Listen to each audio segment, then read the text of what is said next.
What up, everybody? How you doing today? It is your boy Dee Loopz, aka Do It All Loops, here with my boy ArtofficialAvi. What's good? You sound real good. Can I turn my mic levels up just a little bit? Need some puberty in my voice. Yeah. Shout out to everybody, man. We are the creators of the stew. We bring to you the B Club podcast, man. We're waiting on Mr. Merren. I know he's on his way as well. ArtofficialAvi, how are you doing today, bruh? Tired, exhausted. Need another break. But nah, it's about to be a good day. Yes, sir. Good long day. Got Yes. my smoothie. It's giving me a little bit of energy, but other than that, I'm good, man. How about you? I'm cooling right now. I'm tired as hell. I was working. You know, it's a very, very big day for us today, man. There's a lot of stuff going on. It's one of those long Sundays, aka Stew Sunday. Yeah. So you already know what it is, man. Dimitri, how you doing over there, bro? I'm still alive, still kicking. I know I threw you a curveball. You wasn't ready for that, right? No, I wasn't. Shout out to Gaggo the Network for holding it down, man. On this beautiful, beautiful Sunday, we're here just chopping it up. It's a lot of dope stuff going on today, man. Avi's tired. I'm tired. I'm pretty sure exhausted. And I'm pretty sure Merren's a little tired as well, man. We've been all just like really just busting our behinds, man. For this Stew Sunday, there's a lot of stuff going on. First and foremost, I mean, today marks our 20th episode, bro. 20th episode. It's pretty damn good. Yeah, it's pretty damn good. That's really damn good. Yeah. So we really got to big up that, man, because that's just dope. On top of the 20th episode, we got the Stew Beat Showcase today. June 4th is the day. You know what I mean? A Wonder Bar beat battle. Not your average beat battle. You know some of the panelists you want to shout out? I know you off the top of the head or something like that, or we'll keep it anonymous. Let them come through. Let's see if my brain works right now. We got, I think it's Shamel. That was one name. I think you say the Good Bros. I sent you that name. I'm not sure if that's how you say it, but I'm going to guess that's what it is. Who else is? Somebody's back from the last time. Is it First Official? First Official is back in the building. Shout out to First Official. Yeah. Come back with a vengeance, bro. We got Melody. Yep. Melody from, what is it, Headshots? Possibly. I'm not too familiar, but the name's out there. But yeah, I'm going to say Headshots. I think I'm right. I bet. And then we got one of my favorites, No Alias, Mr. Ali Dodge. Welcome to the panel, sir. Bring that A game, man. And then, of course, got that wild card slot for anybody coming through for the open kitchen. So, yeah. Pull up. Pull up, man. Open kitchen, you already know. You pull up, man. You pay at the door. You get about 3 minutes to rock out. And if the crowd feels you, you get voted on to the panel to battle for placement on our $1,000 grand finale. Whole bunch of good stuff happening at the end of the year. But that's what we do this for, man. So I'm very excited about that. Very excited about the 20th episode. I'm very excited about, I guess, today as well. Shout out to Detroit's own Black Milk. Could be calling in later on. Yes, sir. Yes, sir. And just a whole bunch of good stuff. But we just mad tired, so we're like excited with a mixture of just like exhausted. So we're just trying to balance out the two, man. We've been grinding right about now. But I hope you guys are good out there and on Twitter, Facebook, and Instagram. Thank you guys for rocking with us, man. Right now we on Twitter as well. Yeah, I'm trying to see what anybody got to say. Anybody got to say? They tuned in. Yeah, yeah. What up, Bootleg? Shout out to Bootleg. You know, we got to go down the little news feed here and make sure we shout out folks and everything. But, yeah, man, I'm feeling good. I'm feeling real good. So what we're going to do now, man, since Merren hasn't come through the door yet, we're going to get into some beats as well. Let's do it. But before we get into some beats, that writer's block drop yet? Yeah, I dropped it this morning. Word? Yeah. How'd it sound? Thumping. Did it sound better than the last one? Yeah, they get better each time, but I think that's, of course, on us. Yeah. Keeping it cut in you the know what I right mean? Yeah, joints. that's good. That's good. Took us a little bit, but Yep. I think we getting polished now. What's this, the fifth one, right? Yeah, fifth one. Yeah, Yep, we've been doing good. Yep. Yo, all the producers that made that April mix, that joint went hard. Yeah. So if you haven't listened to it yet on SoundCloud, it's the black one, the Black Writer's Block that was released the top of May, or the April mix. And that joint went hard. So shout out to all the producers that made that mix, and shout out to all the producers that made the most recent Writer's Block that was just dropped today. Yeah, get these rappers to listen to this joint. That's Yes, what sir. it's for. It's Yeah. for the rappers, for the artists to, zone out to this beat mix that we made with y'all's beats on them. Yep. You promote it. who knows? They might try to holler at y'all. And share it when we put it out there. We're all gonna share it because it's a dope project. So if you're on a project, feel free to share it as well. So we can just get this good music out there, so people can stop listening to whack shit. There Whack it is. free. Whack free. But yeah, man. So we good. I guess we got backup Merren right here. But we got Twitter too. And we got Twitter as well. So you know the army's here. Backup We ready? Merren. Backup I don't Merren. like the drums. Cut it. Now you gotta dance to it first and everything. Like yeah. Well, actually, it's really good, but I don't like it, so I'm gonna cut it. There you go. That was a great Merren impersonation. Oh, my that was awesome, man. But yeah, man, I'm getting ready to listen to some beats, bro. And hopefully you are too. Hopefully you're enjoying your Sunday and you sat down, you turned on your computer speakers extra loud. You know what I mean? And you said, you know what, I'm about to listen to Beat Club podcast today because they're just fucking dope. That's your reason. And for that reason, let's get into it.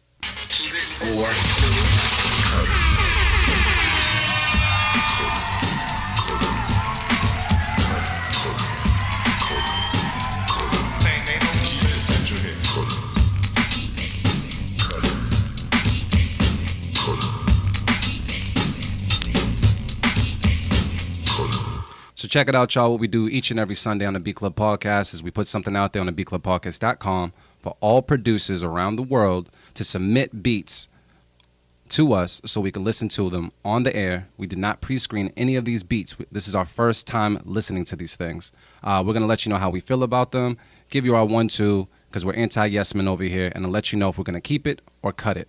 All the keeps from today and the rest of the month will get put on a mix called Writer's Block that is released on SoundCloud at the end of the month to kind of pay homage and just kind of put out there that, you know, these are the producers that we put our stamp on. So we got a bunch of different folks, I believe, today on today's mix. I've got some new submissions and such, right? So we looks like it. Oh, dope. Yeah, some new, some old, you know, Yeah. Nice little mixture. But we're going to start this off right, man. I mean, Avi, who we got coming up next? What is that? We got Rio Made It with XES.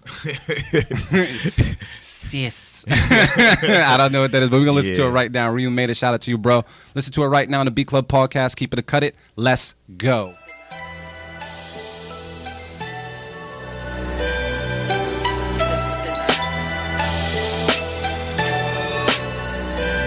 The Beat Club.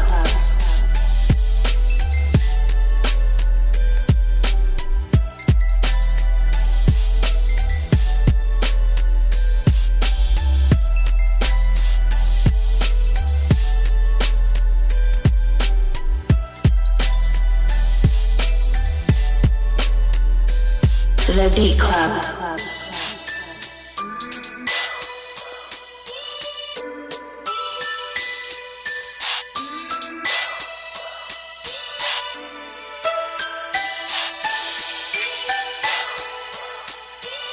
The Beat Club.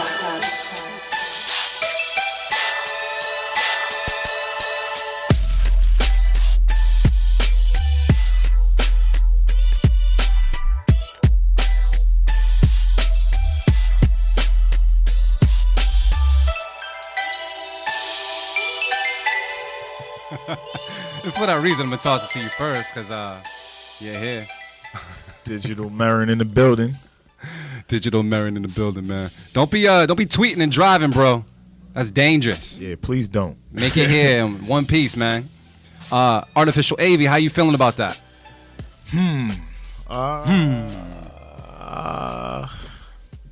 I don't know. Let me help you out. Would it make the mix? Judge it based off of that. Nah, that's what I'm going on. Oh, and you still don't know? I'm gonna leave you. So I think I'm gonna have to cut it for that. Okay. What's up? I mean, if it wasn't hitting off the rip for me, then I guess I'm gonna have to cut it. It's not a bad beat though, but it just wasn't the one. It wasn't the one? Not from Rio, at least. Yeah? Yeah. Damn. You know what happened? What's up? He has one on the most recent mix, and it's my favorite one. And I was bumping that since last night and this morning. So after hearing that one, Oh, for real? Yeah. I'm gonna have to cut that. Got it. All right. So, Digital Merren, of course, Yeah, we already know. We already know. We shouldn't even ask, man. We just know. Merren's saying he would like to cut it as well. But Ree, I'm on your side. I thought the beat was kind of cool, man. I thought the beat was kind of cool. Yeah, it was given cool. it wasn't my favorite beat from you, but I could see it and I could hear it on the mix, and I like how he played. He has something like in all frequencies right about now. He's like some lows, some mids, some nice highs, those like droplets of piano keys, whatever that is. That little, bling, bling, bling. I don't know what that is. It sounds like some what is it? I don't know, mallets, like plucks or something. Whatever. It just works. But yeah, I would have kept it, and I am gonna keep it. But Merren and AV feel different. So I guess for that reason, we're gonna have to just Know how it feels, brother. I know you tuned in right now. yeah. And he says that's love, Artificial AV. Hold up. He said That's love. it's old, but I have new mixing approach. Oh, okay. Remix okay. it.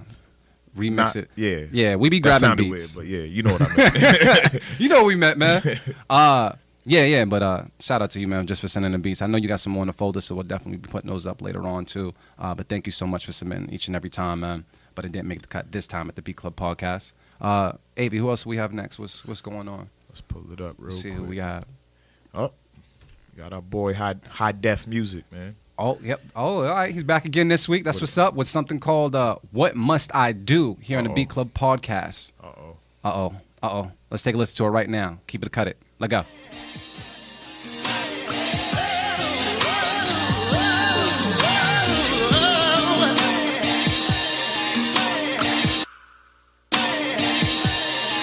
The Beat Club.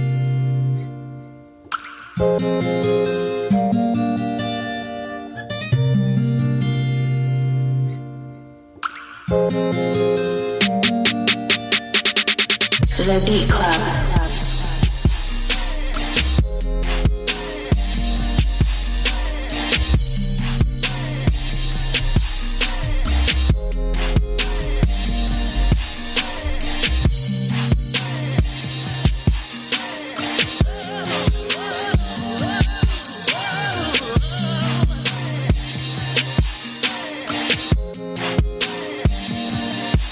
The Beat Club.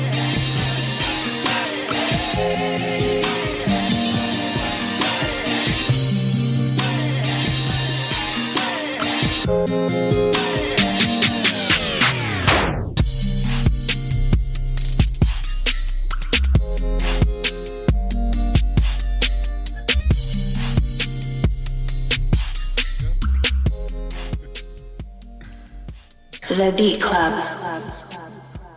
All right, AV. How you felt about that one, man? How do you feel about that one? I'm sorry. I do like it.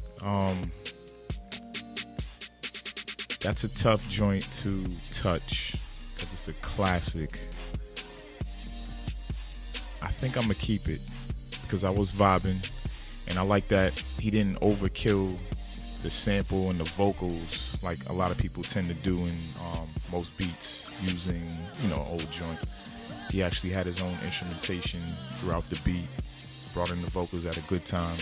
I couldn't really hear the mix too well. I don't know, my ear's kind of off right now, but I'm gonna keep it. All right, cool. We're going to go to Digital Merren. He says, keep it. Great chops of a familiar sample song. Executed the trap flip enough to rock with it. So that's a keep it from Merren. And that's a keep it from Artificial AV right now. I'm going to say I'd keep it as well. I feel like you could EQ your mids just a little bit more, but I like it regardless. I feel as though I appreciate the beat more once the sample kind of drops out. I feel like the sample was kind of long and then it dropped out, but I feel like if he took the end show and kind of like narrowed it down just a little bit more and then brought in the fact that this part right here that's just playing, Yep. that was cool. Like that, yeah, all that right there that you're listening to right now, that works for me, and for that reason I'm gonna have to keep it as well. So that's a unanimous keep it across the board, I believe, right? Yes, sir. Keep it. Shout out to High Def, man. Thank you for submitting that right there. That made the mix, and keep on submitting. Matter of fact, yeah, you can keep on submitting. We got like 90 beats from him in the folder right now. You know what I mean? We might be able to drop our own High Def mixtape. Just straight up. You know what I mean? And, people on Twitter saying I fuck with it. Nice mix, bro. Jodeci. But wait a minute. What How happened? Merren type all that and he's driving? Merren, you better not be at home. Come on. Yeah, I don't know. There be some people that can text with one hand, bro. I don't know how I get down, but Dude, dangerous. yeah, he's dangerous. He's a wild boy. It's Gemini season. He gets the you pass. You're right. It's Gemini season. Facts. So it is what it is. But who do we have up next on the Beat Club, man? We got Mighty Mouse with Grateful. Okay, so we're gonna listen to it right now. Mighty Mouse on the Beat Club podcast. Keep it or cut it. Let's go. That spells real trouble. The Beat Club.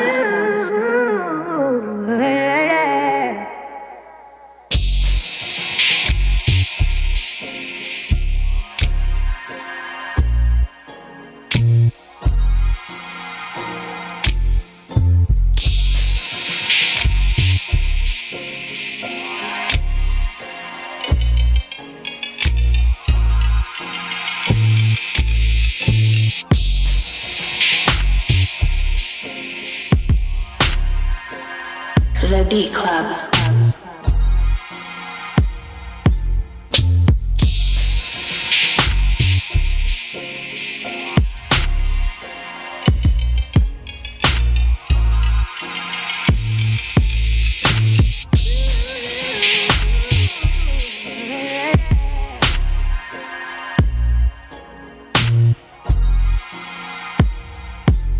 The Beat Club.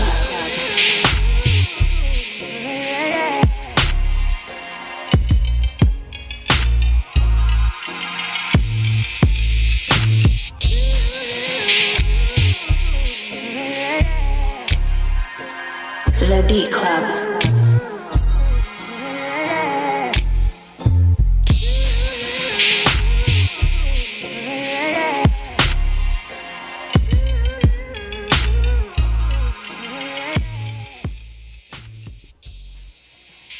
ArtofficialAvi, what's the word on that one, bro? I ain't gonna take what you said, but I'll try to say something else. Nah. Go ahead. We gonna talk. They need to know. I like it. It didn't have like an overkill of elements.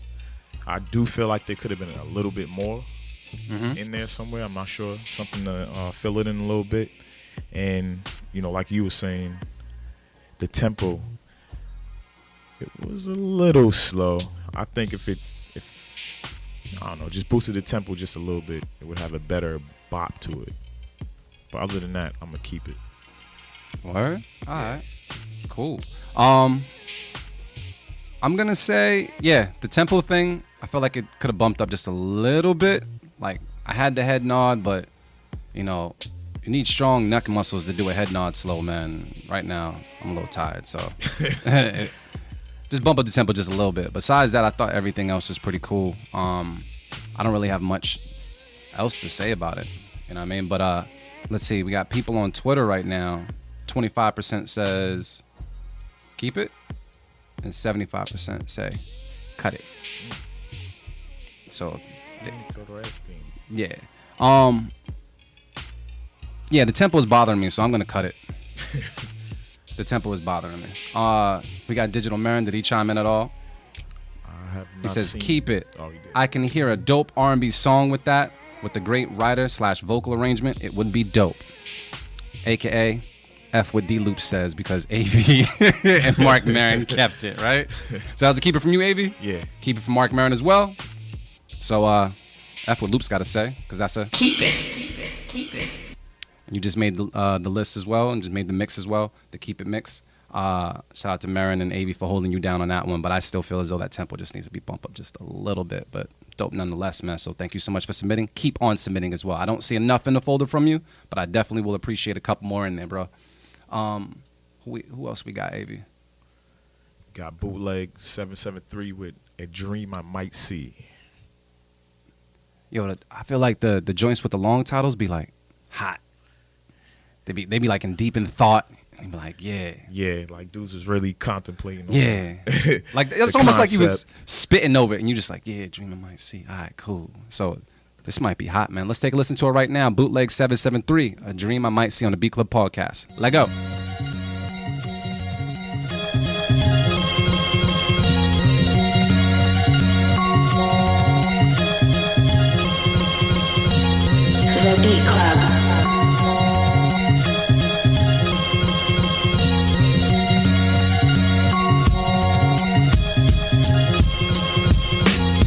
The Beat Club.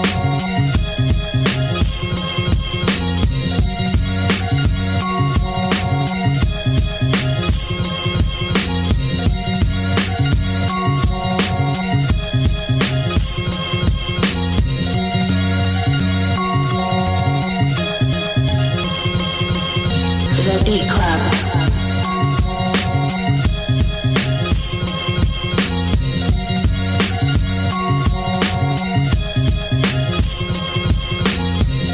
The Beat Club.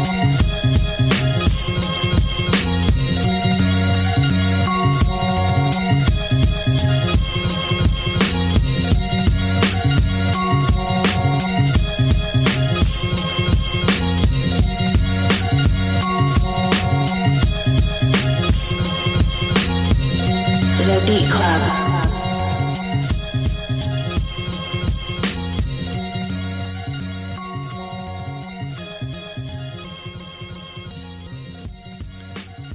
ArtofficialAvi, what's the word? I was sitting over here looking at Twitter and such. So Yeah. what's the word, man? I'm gonna keep that one. Although I feel like there could have been more changes, more switch ups. That just sounds like one of those joints where it just needs like a real, like witty lyricist on it to like take it to the next level. And maybe once their vocals on it, that's when you know where to put the drops and all that stuff. So I'll keep that one. All right, bet. Looks like Twitter's feeling it as well. 67% say keep it, 33% say cut it. That is a Dream I Might See by Bootleg 773. I think it's a I heard a little switch or something. I wasn't sure what that was. Yeah, somebody coming in. Who's?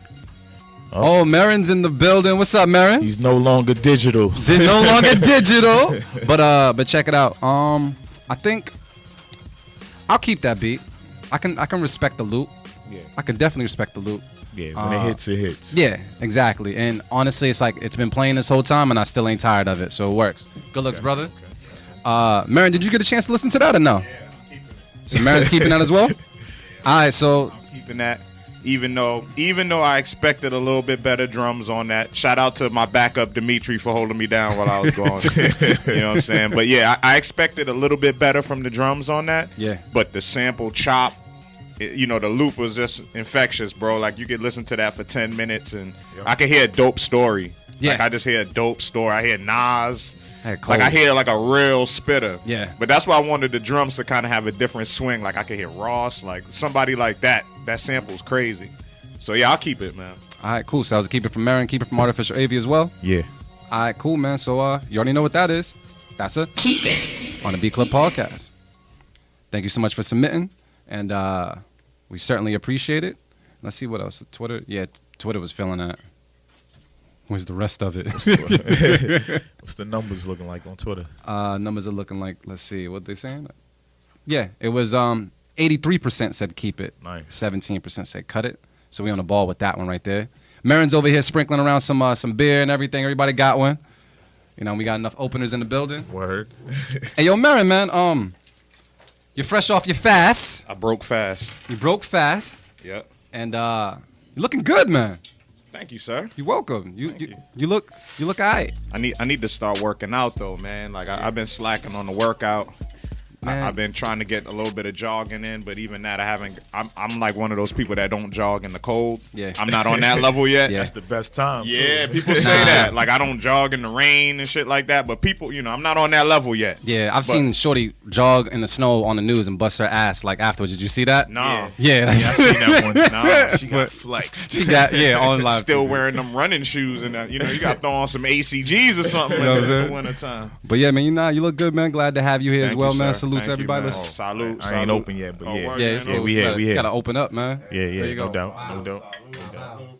Long day today. Yeah, Yeah, it's been a long week, period, man. been a long life. You know what?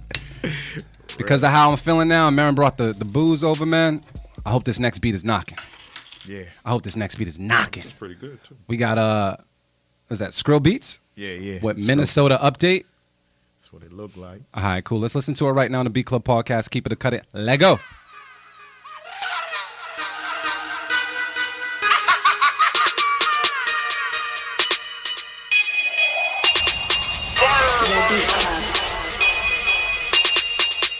The Beat Club. The Beat Club.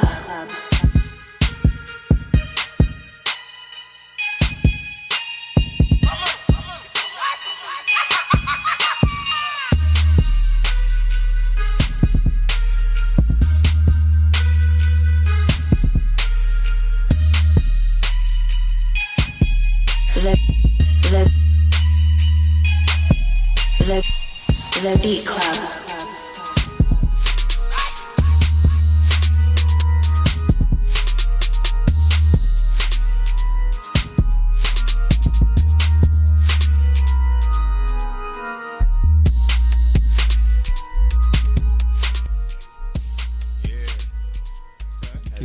He's mixing it up, liquor and healthy. You know what I mean? Half and half. Death in life. All right, lumberjack Merren, what's the word?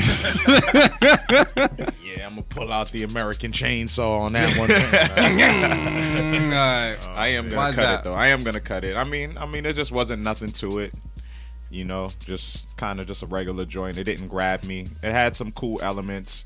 It sound mixed decent. You know, sound mixed pretty well. Mm-hmm. Just wasn't anything to it, man. It was just your regular trap beat synths, you know, like didn't have a dope enough melody to grab me. But it was cool though. Like, you know, it definitely, you know, good tempo, good, you know, you could move to it, but it just didn't grab me. So you already know what it is. Yeah, somebody make something real hot to that, but I gotta cut it too, because beat was just, it was basic. Plain and simple, real basic. All right. Well, when I go to Twitter, they say 50% says keep it, 50% says cut it. It was typical trap. It was cool trap, but I'm tired of trap, especially trap like that. There's nothing against your beat. You definitely executed the trap sound, but there's nothing original in that beat that makes me say, oh, that joint right there is hotter than that joint right there. So. It thumped and all, but that's definitely on the Beat Club podcast, man. But keep on submitting for sure. Like you could definitely hear the sound quality and his mixing and everything like that. But yeah, that beat just did. He's on the May Riders Block mix too. Pow, there you go. So shout out. I know you got that heat, brother. Yeah. Oh yeah, and Merren, I'm glad you're here because you know what? I was sitting here, I'm like, yo, Merren better come in today for that Chune for Chune ass whooping. You know what I mean? Because I got that W last month. Okay. You know what I mean? Has anybody got like 2 back to back? I think it was AV. Me. Yeah, AV started it off. But he hasn't had the title in a while, so what we're not you even mean? talking about him. Man, you cool. Dog, Like, I'm like Booker T out here. Back to back. Yeah. About to be 5 time. Man, who else we got right now, man? With the what is that? I can't even see. See, I am dyslexic. I was about it's to a new read person. I was about to chop that name all up. He actually DM'd us a couple days ago. Like, yeah, I submitted. He's really excited. He goes by That Boy Taylor Made with A Little Louder. All right, cool. Let's listen to it right now on the Beat Club podcast. Keep it or cut it. Let go.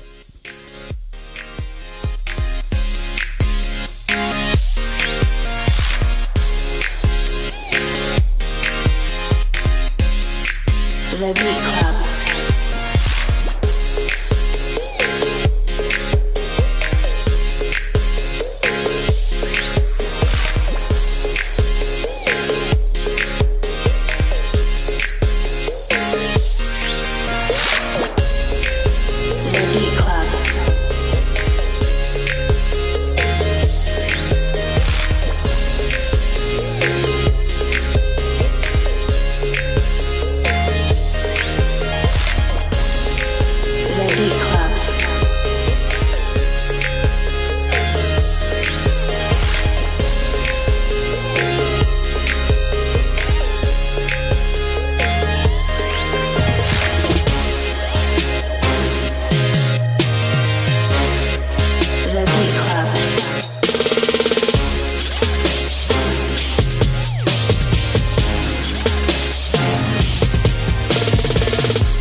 Definitely one of those, like, that genre where you can throw in like all that extra shit and pull it back. Yeah, the one shots and all that. Yeah. All right, so ArtofficialAvi, what's the word on that, man? How you feeling about that boy Taylor Made? A little louder. It's technically not my cup of tea as far as beats go, Yeah. but he did his thing on it. It sounded mixed pretty well. Could have been overkill with some of the one shots, but he did enough in there. Transitions were pretty dope. The only thing I don't like is it was just too friggin' happy for me. It was mad happy, but I'm gonna keep it though. It's polished All right. for that sound. Damn, I thought you was gonna cut it. Nah. All right. Motivate Merren. What's the word? Gotta reckon- Chopper style. It's for what it is. That's what I'm Yeah. thinking about. That's why. Yeah, I feel it. What does that mean? I'll do the honors and cut it. I'll be the And cut the I'll be cake? the cut it in the room. You the cut in the room? Yeah, because I mean it was cool. Definitely, I don't know. Yeah, it reminded me of like Sonic. for I was some thinking the reason. same thing. Like, bling, bling, bling, Yeah, I was thinking Like, of Sonic, but it just wasn't as dope melody wise as Sonic. yeah. Because Sonic has the crazy melodies. Pretty much all of the joints on Sonic were That's crazy. funny as hell. But definitely the mix was crazy. The like definitely that when it went into that breakdown, when it switched up, that was pretty dope. But it just wasn't to my liking. Like it just the sounds didn't grab me. So I would have to cut it. But you definitely know what you're doing. You know, Sure. hands down, you got it. You got your sound. Well, I'm not gonna box you into that particular sound, but you definitely have that sound. Whatever you were going for, you got it. So salute to you, but it's just not for me. All right. Yeah. So that's a cut it from Merren and keep it from Avi. Yeah. I'm gonna say I liked everything else about it, man. I like the progression. I like the switch ups. I like the TLC you put into it. Like it's still going right now, and it's awesome. The only thing that I wasn't in favor of was some of the sound selections. Some of the instruments made it sound like Sonic, and there's nothing wrong with that. I mean, it could definitely be in a video game and such, but still, there's a sound that I'm not necessarily feeling. What you said, what PlayStation game is this music from? Definitely sound like that. Soul Calibur. Ooh, Yeah. I love that. My dude was Yeah. Cervantes. That was my guy. Video game placement for sure. Yeah, and it says, what is it? It says, feeling the pop shit, great change of pace. Exactly. It's a really good change of pace. But I feel as though just the instrument selection is the thing that kind of kept it from being a keep it on my end. So that's a cut it from me, keep it from Avi, Yep. and a cut it from Merren. Merren. So did Twitter say anything as well as far as the polls? Let me check that as well, just so Pull we that got up. the. They said anything? Wi-Fi. Oh, 60% said keep it on Twitter. 40% said cut it. Okay. I'm gonna have to join the 40% and cut it. But it was very, very good submission. Very, very good submission. But that's on a B Club podcast. Thank you so much though for submitting. Keep on submitting. That was pretty dope. Just wasn't hitting me and Merren today. You know what I mean? Let's get through like one more because I really want to see about this Chune for Chune battle and shit before our interview. Oh yeah. Oh yeah. That's actually perfect timing. Let's too. go. Who's? Oh yeah. Yeah. You know, we be playing in some of the shows sometimes. Up next, we got Killer Kowalski with It Hits Your Chest. There's more to that title. Hold on. Oh wait, it hits your chest and it burns. You talking about cognac? Yeah. We're gonna listen to it right now on the B Club podcast. Let's go.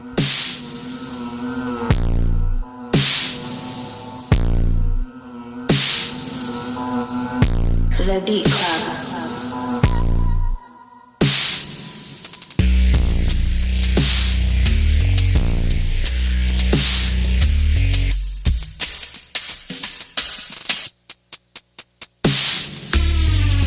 The Beat Club.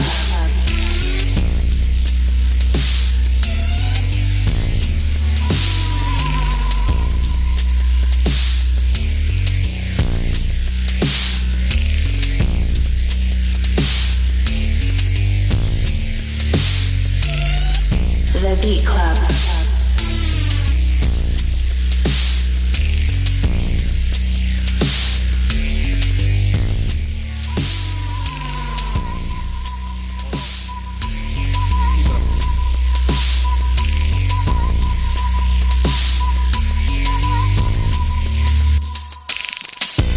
The Beat Club.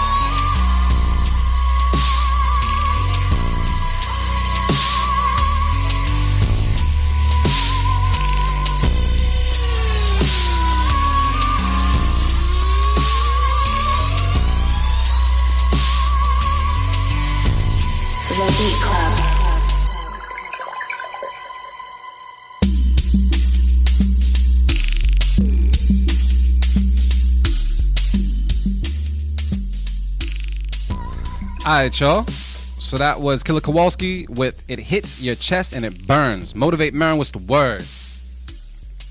I'm gonna keep it. All right. I'm gonna keep it. Yeah, definitely sound like a score or something. I don't know. There was just something about it that I was gravitating to. Like I don't know, man. Definitely, dirty, gritty type sound.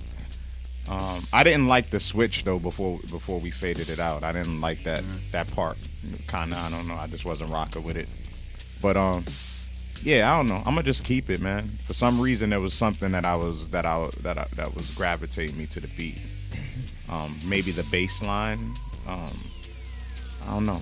Plus, you like obscure stuff too, right? Yeah, It's like different. it definitely sounded like it was for a beat tape. Like it didn't sound like I would hear any artist or anything like that either. Like scoring a movie or a beat tape, like instrumental. It could fit in somewhere, so I'll keep it. All right. ArtofficialAvi, what's the word? I think it was very far left. Like very, very. In a good way? I think I'm on the fence, but I think I was expecting more too.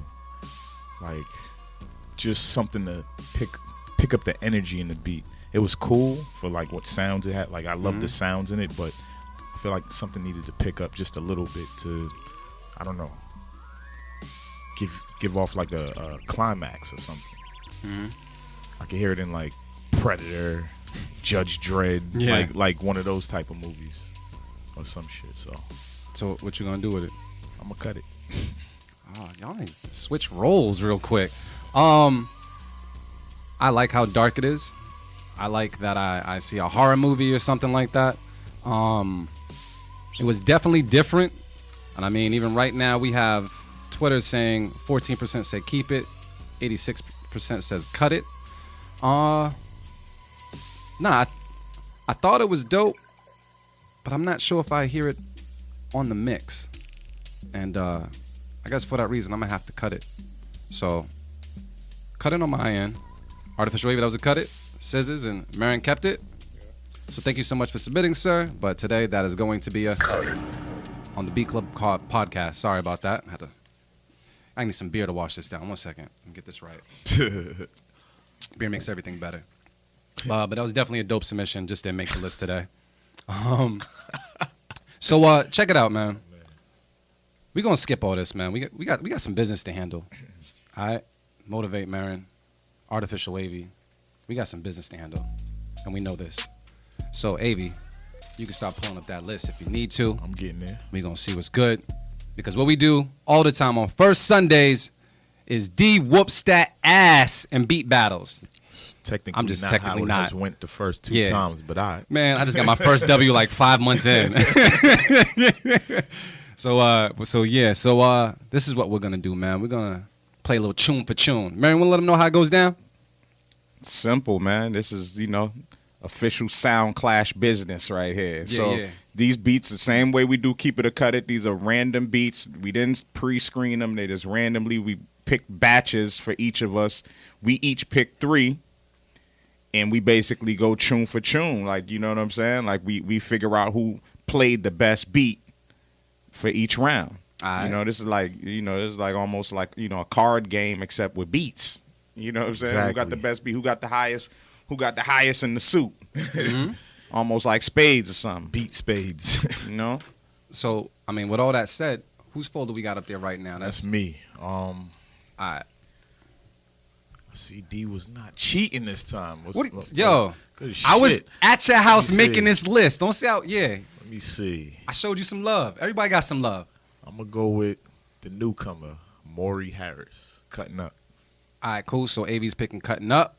Merren, we gotta pull up your folder. Oh wait, hold on. Oh, all right, cool. Before we get into this, let's just cut out to a break real quick. Sounds like we got someone on the phone. Yeah. We're gonna go to break. We'll be right back. What up, everybody? How you doing? It's Dee Loopz. We got to take a break real quick to get acquainted with our boy Black Milk on the line. How you doing, sir?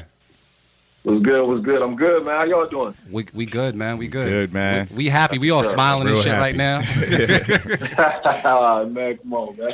Yo, thank you so much for taking some time out of your schedule, man, and really calling in and just giving us some of your time. We really do appreciate it. All good, man. Thanks for having me. Nah. Thank you for showing up. But check it out. We already briefed you on the Keep It or Cut It segment, right? So we got 3 beats for some from some producers, and we're gonna take a listen to it right now. We're gonna, for everybody that was listening before, Black Milk saved Merren from this ass whooping I was about to give him on air, right? Yeah, so we had to rewind because Black Milk called. And he was like, you know what? We gotta have him listen to some beats. It's only right. You know what I mean? Only right. So that ass whooping Merren is on hold, son. All right. So check it out. We're gonna listen to it right now. We got a submission from First Official, something called "Skin in the Game."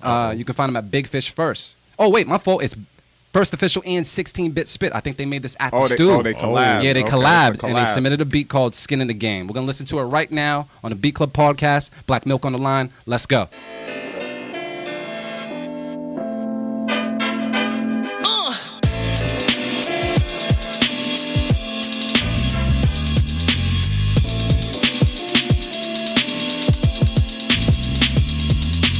The Beat Club.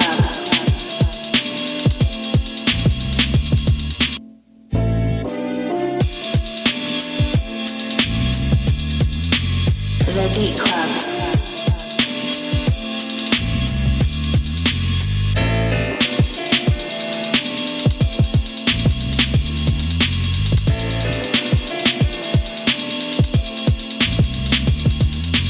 The Beat Club.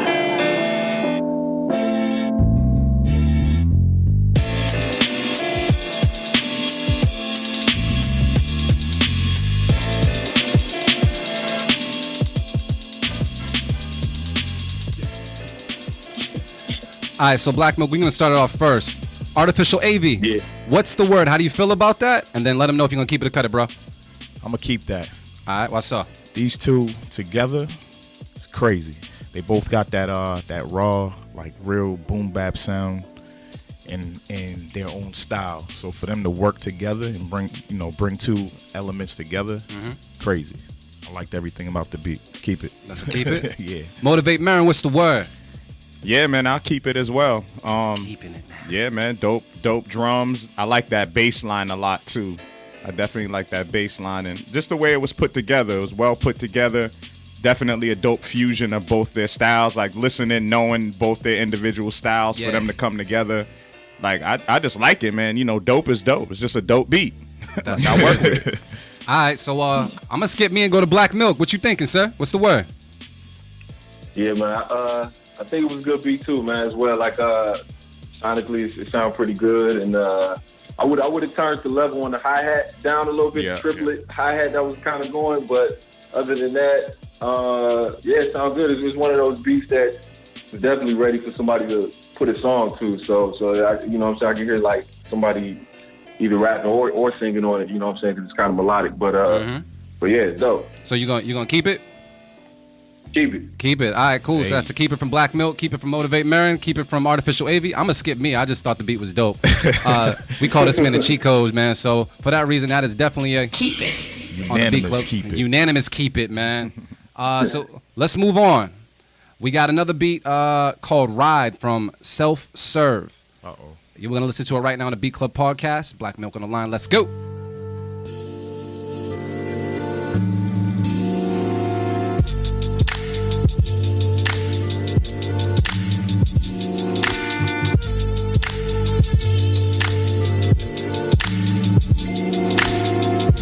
The Beat Club.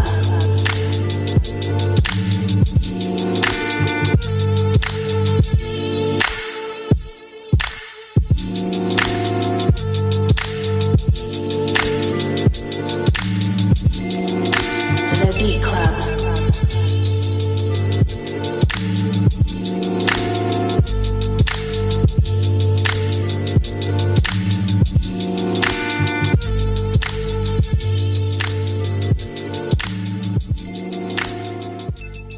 All right. I like to throw it around. So Motivate Merren, what's the word on that? How you like that? Off rip, man, first instinct, I'll keep it. You know what I'm saying? Definitely just a dope groove, man. Dope groove. Real laid back. Like, it just need vocals, man. Like, I don't really have too much critique. Like, this one, it's funny, Black Milk said it on the last one. On this one, I thought the same thing about the hi-hat. I felt like it could have been almost removed, almost. Yeah. Like, I really didn't need it there at all, really. But other than that, man, it's just a dope groove, man. I hear a dope record. I'm just waiting for artists to definitely hear some singing on it. I was just somebody real laid back, just smooth, cool vibe, man. Yeah. I was definitely good for this brew that I'm drinking right now on a Sunday afternoon. I'll keep it. Black Milk, what's the word, man? How you feeling about that beat? Yeah, I keep it, man. It's a good vibe to it. You know what I'm saying? Real laid back, chill type of vibe to it. I would have. I don't know if any kind of change or breakdown came in the track, but I would definitely, probably would add that. Some kind of element where it either build. You know what I'm saying? Some more stuff some more music come in, or it break down, the chords change up to something. But overall, though, it was a dope beat. All right, so you're gonna keep it or cut it?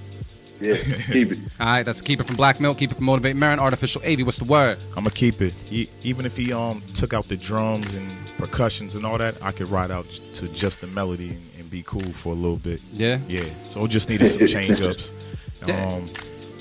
Keep that, man. All right, I feel like I'd put this on and ride. When I had my coupe, I'd drive my coupe, put my hand on my girl's ass and just hit the wheel and just drive like that. Like, that's that type of beat, man. So I definitely agree with the hi-hats, though. Yeah. I would have turned them down and might not even needed them. You're absolutely right. So it sounds like a unanimous keep it across the board. Unanimous. All right, it's a unanimous keep it. Thank you so much, Self-Serve, for submitting. Keep on submitting. I know we got a couple more beats in the folder from you, but they're getting kind of low. We're going to need some more crack. So make it happen, man. We got one more beat. One more. Let's go. You lucky Black Milk saved you from that ass whooping, Merren. But yeah. Dude trying to get at me. Trying to get at me. You know what I mean? All right. Get at me, dog. So check it out. We got a beat submitted from Kelsey. That's at Last Breed. It's called 5 on It. We're going to listen to it right now on the Beat Club podcast. Keep it or cut it. Black Milk's on the line. Let's go. The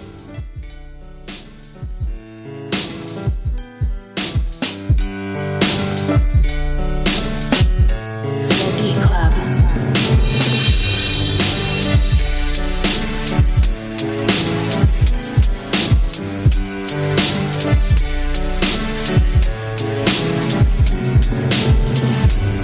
The Beat Club.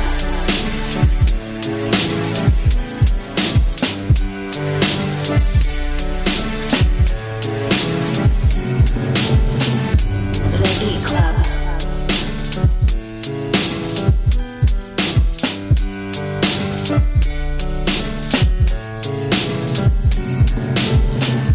The Beat Club.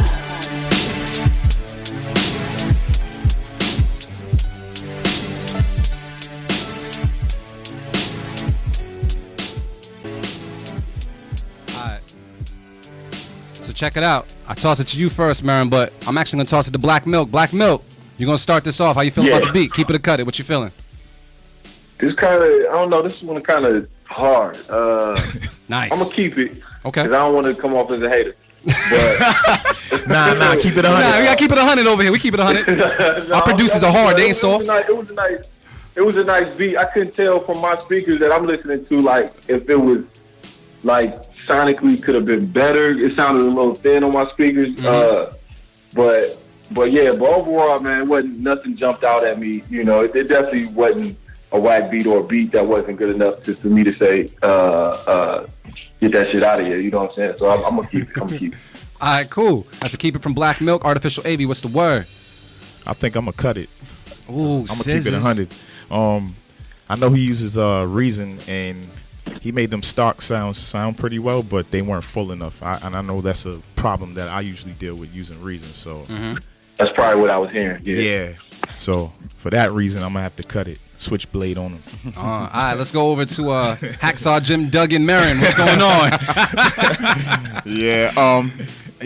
I like, this is one of those situations where I hate to cut it, but I am gonna have to cut it. All right. It's, I mean, like the melody and everything had potential. But yeah, like I think it was, you know, the wrong sounds in a lot of cases, and then like a lot of strings, like the strings, it was a little bit too much. And what it was really missing was some bottom, like with it, like that would have probably taken it to the next level, like a real bass line, like a thorough bass line to kind of fill it in, to kind of make up. But like it was, the strings were sounding like real airy to me. Like it just, I don't know, it was a little overkill with the strings, and that's what really threw me off. But the piano melody and the chords, like it was cool. It was almost reminding me of like a little bit of like he was playing like a play off of like Fall in Love, like Slum Village almost. I thought that too. Yeah, like I was hearing that for a second, but then it was like okay, now it's a decent like flip. Yeah. But I got to cut it this time, and it needed a little bit of work.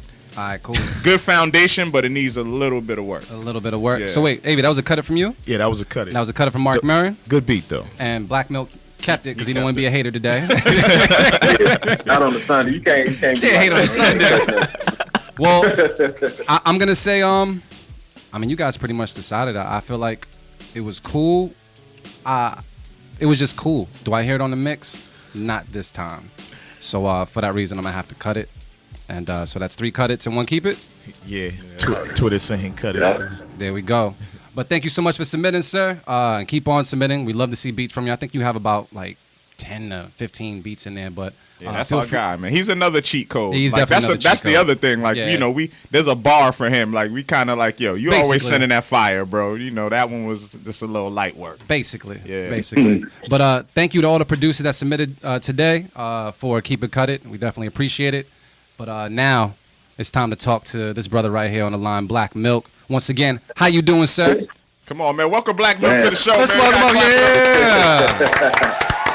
Man, I'm working like everybody else, man. Like on these beats, you know what I'm saying? That's what I'm on right now. Yeah. Wait, you fresh off tour, right? Did you finish tour like touring a couple months ago? Nah, man, I've been off the road for a little minute right now. You know what I'm saying? I've been just working on music for the last few months. You know what I'm saying? I actually had a crazy little injury, man, with playing ball with my Achilles and whatever set me down for a little while. So I'm kind of still healing up from that. You still got hoop dreams, man? You still got hoop dreams, man? Still got hoop dreams, man. Still got hoop dreams, man. Let me ask you, did you posterize somebody when you did that? Did you catch somebody? Like, did you at least dunk on somebody? I'm gonna just say yes for the sake of like putting a nice, you know, image in people's heads. You know yeah. That's all. Little white lies. It's cool. It's cool. Right. But nah, man, I'm gonna be back on the road probably in August later on this year. Probably like start booking some more shows. But yeah, man, I just been just producing, man. You know what I'm saying? Just been on my beat thing.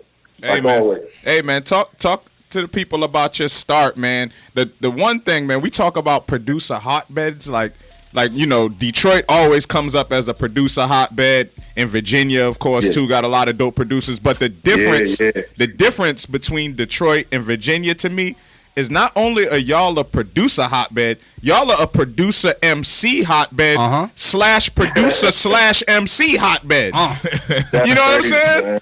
Producers are MCs in Detroit, and then some of the best MCs. That's funny you say that, because I always say, like, man, of course, I'm always go with the crib as number one, but I always say, like, VA is two to me personally, like, man, when in terms of, like, who be having the hottest beats and just and music, kind of music in general, I'm like, man, VA, man, people sleep. VA got that heat, man. Nah, yeah, VA definitely got that heat, but Detroit, I mean, shoot, even Eminem make beats.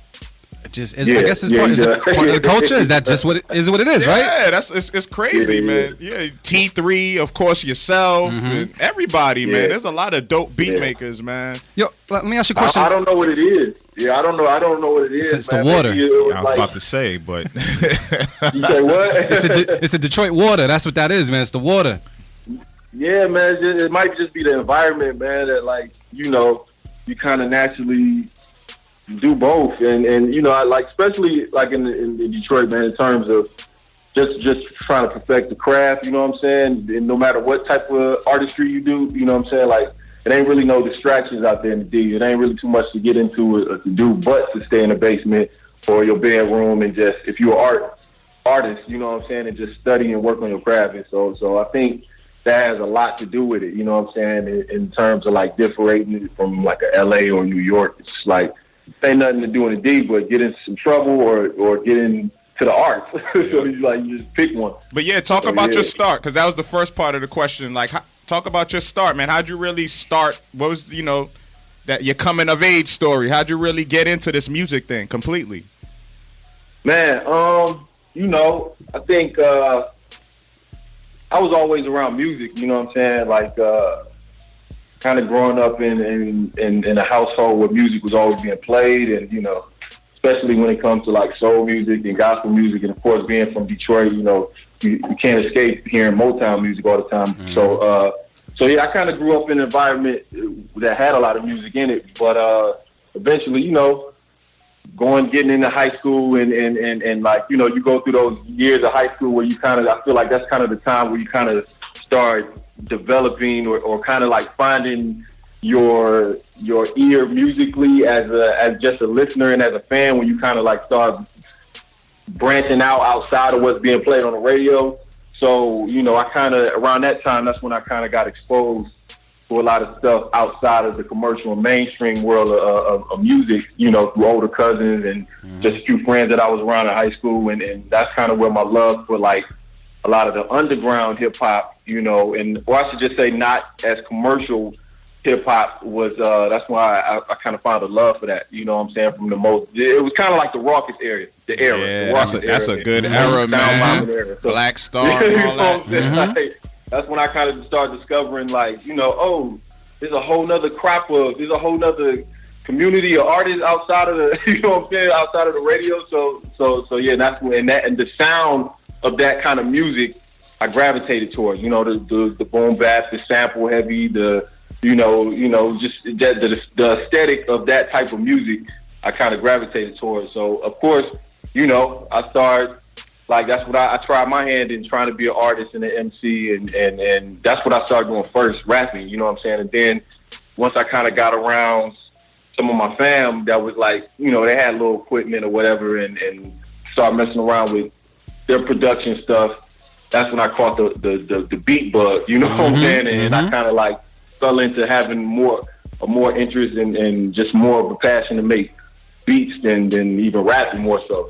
So yeah, that's kind of how it started, and I've been hooked ever since, man. I probably had one job in the last, like, I started making beats in like 1999. I started kind of taking it serious as a career after high school. Like, I graduated in 01, so that's kind of around the time I met Slum and like, yo, this is what I want to do, and yeah, I probably have one job since 2000. You know what I'm saying? 'Cause that's how much of a love that I have for the beats, and that's how much I knew. I was like, yo, I'm not.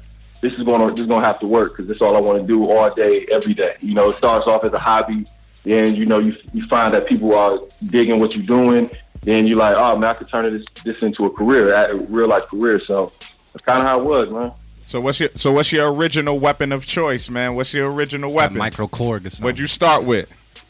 Man, really, I kind of started like a lot of the older producers than me. Like, I started with the pause tapes, and I didn't even know that was a thing. Yeah. You know what I'm saying? I didn't even, when I was doing it, I didn't know that was like a thing that already existed with people before me, that, like, that's how they put music together. So I started with like just trying to figure out how to loop stuff from one cassette to another. Then I moved on to like having this terrible cheap little Casio keyboard that I was programming on. Then I bought my cousin, he had like a Roland I think it was a W30 keyboard or something like that, sampler. And then that's when I eventually moved. After that, I moved to a 2000 XL in like 2000, and whenever they first came out, I think it was like 01 when the XLs came out. Yeah, it was around and that time. I copped one of those around the first time it came out, and I was on that for like, I was on the XL all the way up to about 2010, 11 maybe. Then I went and got on the older drum machines and that, and got on the 3000. I was on the 3000 from like 2011 up to the end of last year, and now I kind of switched all my stuff to software. So right now I'm on the MPC Touch and Ableton. That's what I'm kind of using, to put together the beats and whatever. So yeah. That's your mobile setup? Yeah, that's the mobile setup. That's the not mobile setup. Like that's just the setup. Period. You know what I'm saying? Yeah. Like both of my 3000s are in storage right now. Like I'm not even using a lot of hardware, and it's kind of funny because like I know I'm late to the game in terms of like producing with software, but I kind of started doing the whole software thing like the end of last year. So I kind of been on it for about 6-7 months now, and yeah, I never thought I would not miss my hardware, all my gear that's in storage, like all my preamps, all my 2-3000s, and yeah, I don't miss none of that stuff, man. Yeah, like man. It's just way more convenience, and I finally it was difficult trying to the learning curve was kind of crazy, but I eventually found my groove on with the software stuff and Ableton and all that, and yeah, that's what I'm on. Welcome to the doll world, man. I know, man. I'm a caveman. I know. Nah, that's cool, man. Actually, I heard you say something before. I think I was watching one of your videos and interviews, and you said something because I was hunting around for a different doll as well, and you had said something during a class or something you were teaching on the MPC, and you was like, I never really heard a beat I couldn't make off my MPC, so that's the reason why I never really just decided to go and like up and go get some new hardware. And I thought that was well put.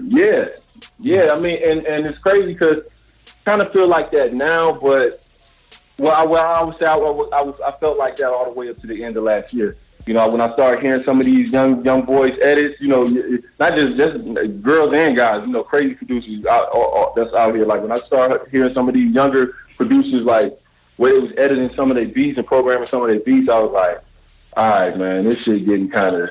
Let me not be that late to the party. Let me fucking like try to learn this shit. You know what I'm saying? It's getting kind of ignorant, and I know what I know, and it's kind of like the whole DJ culture and Serato thing when that happened. Like a lot of DJs that was used to just having the actual vinyl and blah blah blah and all this and that, but once they jumped into the Serato world, it kind of turns them. I seen J-Rock talk about this, like.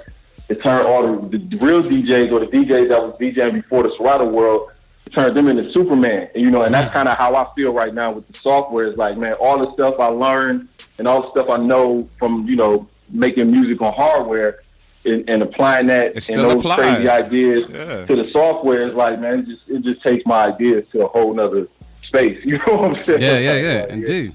Let me ask you a question. Since you kind of converted over to the DAW world and you're working off the laptop and such, I know you're a man that usually digs in the crates, but are you kind of going over to just snatching things off of YouTube, or are you kind of still going back to ground zero and kind of still going to records? I've always like dug online, and I never really like was particular where my source of music was from. Where my source of sampling stuff was from, like whether it was online or whether it was vinyl or YouTube or whatever. So I've been kind of always digging around online for stuff, whether it's ripping from YouTube or actually just buying vinyl offline, you know what I'm saying, from whatever web store.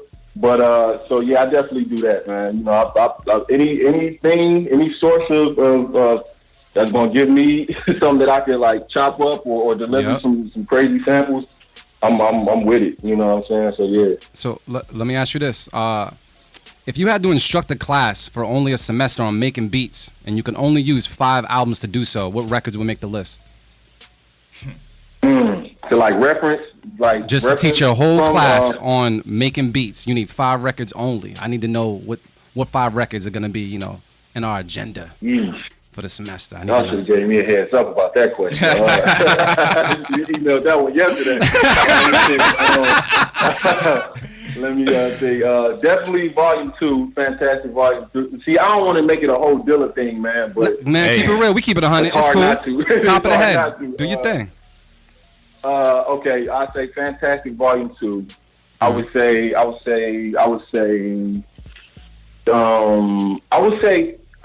Kendrick Lamar's "To Pimp a Butterfly," just on modern day. How it sounds sonically. I thought that album was like engineered really well. I would say probably Dr. Dre's. I would say Dr. Dre's "Chronic," and I would say 2001. Dr. Dre's 2001. Yeah, those are both. Yeah, those are both I'll incredible. say both of those. So That's four. Let me think. The fifth one. I will probably let me think. The fifth one will probably be. Oh man, this is hard. The fifth one will probably be. The fifth one will probably be. James Brown. Anything James Brown. There you go. Like, and it's like James Brown from the era from like 70s, like him and the JVs. You know, I would probably bring up one of those. I feel like even if you don't sample music as a producer, if you're a producer that don't really sample, I think it's the main advice I give younger producers. I tell them like the one thing I wish I would have known early, or wish somebody would have told me to like focus some of my interest in, is actually engineering and mixing. So I think that's like, man, 80% of the battle. You know what I'm saying? Yeah. Like you can program crazy. You know, you can have that type of skill and that ability, but if you don't have the gift or the knowledge to like really know how to control the frequencies and the sonics that's coming out of those speakers, then you're gonna have a struggle. You know what I'm saying? And all our favorite producers, they had some kind of understanding of like, man, you know, just bringing certain frequencies out for their drums or samples or whatever. So I would say James Brown, just in terms of like just trying to understanding like textures and, you know, all of that stuff. So yeah, I mean, James Brown is the funk, man. That's the funk, man. It's stripped down. You know, it's just dope drums and bass lines. You know what I'm saying? And definitely the backdrop to a lot of hip hop, man. We sample James Brown a whole lot. And simplicity, like exactly. Not to cut you off, like the way, you know, I'm a huge James Brown fan, so it's like, you know, a lot of some producers think you have to kind of really overproduce, and they don't really understand, like, man, stuff can also be just element. If you have the right elements, you know what I'm saying, of a track, then you don't need 100 tracks of music. You know what I'm saying? As long as you got the right pieces. It's the funk, man. Can't deny the funk.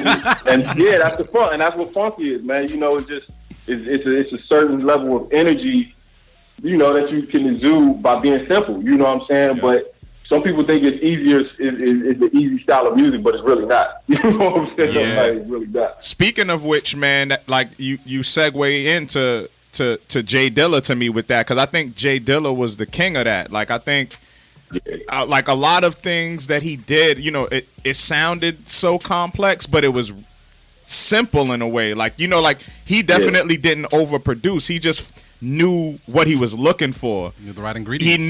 He knew exactly what he was looking for. Put the right ingredients together quickly though. Like it might take him. It looked like it probably take him 10-15 minutes to make a beat. When you break down what it was made out of, you're like, oh shit! Like damn, he put that together and pieced it together. But talk about, I mean, you know, you had the opportunity to work with him, of course, in Slum Village. But talk about. Because, like, it's funny, like, you know, in Boston here, we based out of Boston, and we got a lot of legendary people in our city, and I feel like sometimes, like, they're taken for granted. So, like, you know, like, J.Dilla is, like, heralded and, like, you know, such a instrumental figure, and, you know, definitely after he passed as well. But what does J.Dilla mean to your city, to Detroit? Like, how is he viewed to this, you know, being somebody that's from there, and just overall, like how does Detroit look or view J.Dilla and his legacy? I mean, everybody hold him in high regard. You know what I'm saying? Everybody that know him, know about him. You know what I'm saying? Know his work in Detroit. They hold him in high regard. Like, and you know, it feels good, and not just only Dilla, but if you're a musician, you know, and you're from Detroit, whether you know whatever type of music you do, I think. You know, it feels good. Like me being like, if I was anything else in the world, I think I wouldn't, you know, care what city I was from. But me, since I end up being an artist and you know, a musician, like there's no other place in the world I would rather be from. You know what I'm saying? Because I feel like, because Motown music history is really rich. You know what I'm saying? If not like the richest music history, you know, you can kind of find in the world. You know what I'm saying? From all the stuff that comes out of that place, But yeah, so in terms of Dilla, it's just like, yeah, man, everybody everybody, he's one of those, like, Detroit doesn't have much it can hold on to and be happy about, and, like, you know what I'm saying? Like, and I, like, all we really have is the people, are the artists that come out of the city. You know what I'm saying? Because it's so much, it's a lot of other stuff that goes on in the city that's not necessarily positive, that, you know, I feel like, I mean, of course, that has something to do with the art that comes out of the city as well. But so it's like, man, we hold on and hold, you know, certain people in high regard just because that's kind of the only thing Detroiters have, you know what I'm saying, to like be happy about or have hope with, you know what I'm saying, you know, certain figures that come out of the D. But yeah, everybody love Dilla, man, you know what I'm saying? Dope. Yeah. So, question, because you were talking about Detroit. I only been to Detroit like once and didn't really see much. I just stayed in the hotel. But right. But for the most Right. part, how was Black Milk as a kid growing up in Detroit? Like, were you like quiet? Were you a scholar? Were you like into all the trouble? Did you stay out of trouble?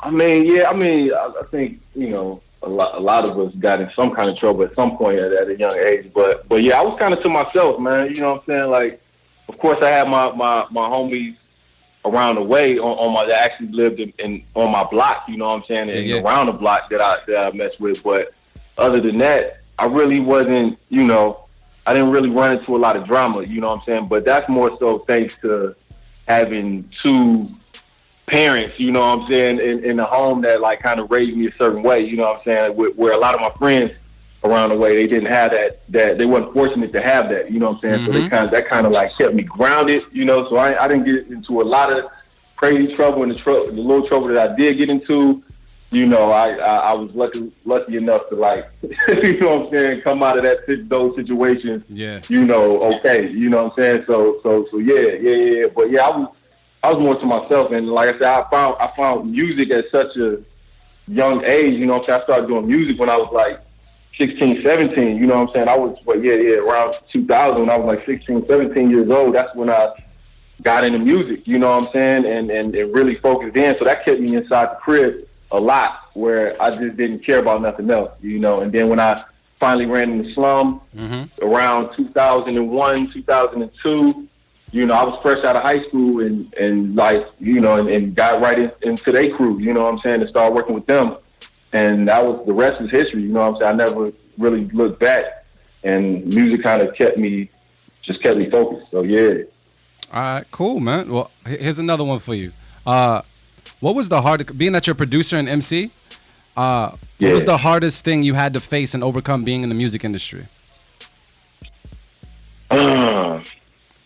I think the hardest thing, man, you know, is doing mostly everything yourself. It's like a gift and a curse, you know what I'm saying? A lot of artists that are in probably major situations probably don't have as much freedom or creative control as they probably wish they had, you know what I'm saying? But, you know, on my end, you know, I do whatever I want to musically. Any type of inspiration that hits me, you know, that I want to do creatively, that I want to express creatively, I can, you know what I'm saying, and there's no second thoughts about it, you know. And but like I say, on the flip side, being an independent artist, you got to do a lot of stuff on your own, you know what I'm saying. So that means you got to be the producer, the vocalist, the manager, the art director. You got to wear a lot of different hats versus having a team of people just do a lot of stuff for you where you don't have to think about it. Even though I have a small team, you know what I'm saying, but you know what I mean. So that's really the only difference. But I still don't think I'll trade it. You know, I'm kind of a control freak anyway, man. I like to, be able to. Speaking my language, that's all our problem here. That's our Achilles heel up here, man. Yeah. It's hard to let go. I've had a few like major label situations, and it's just like, nah, man. I can't. I walk out that meeting like, nah, I'm good, man. Yeah, this ain't for me. I got a question, man. Talk about like your progression as a producer. Like, of course, like, going from programming beats on the MP, and you still, rock with software, the MPC Touch and all that. But I see you've been doing like a lot of like live instrumentation and working with live instruments, and then of course you have your band Nat Turner as well. Yeah. Nasty name. We're gonna talk about why you chose that name after, but before we get into that, just talk about like your progression as a producer, like where you feel you're at right now, like in terms of working with real instruments and live music? Yeah, well, yeah, man, that, like the live instrumentation part kind of came in around 2008, man, when I was working on this album Tronic, and that was like, that's when I kind of like, you know, got a few musicians from around the way from Detroit, you know what I'm saying, to add little elements to what I was doing on the beats, and then it kind of opened up my mind and the possibilities of where I could take it from, you know, the studio recordings and as well as what I could possibly do on stage live, you know what I'm saying?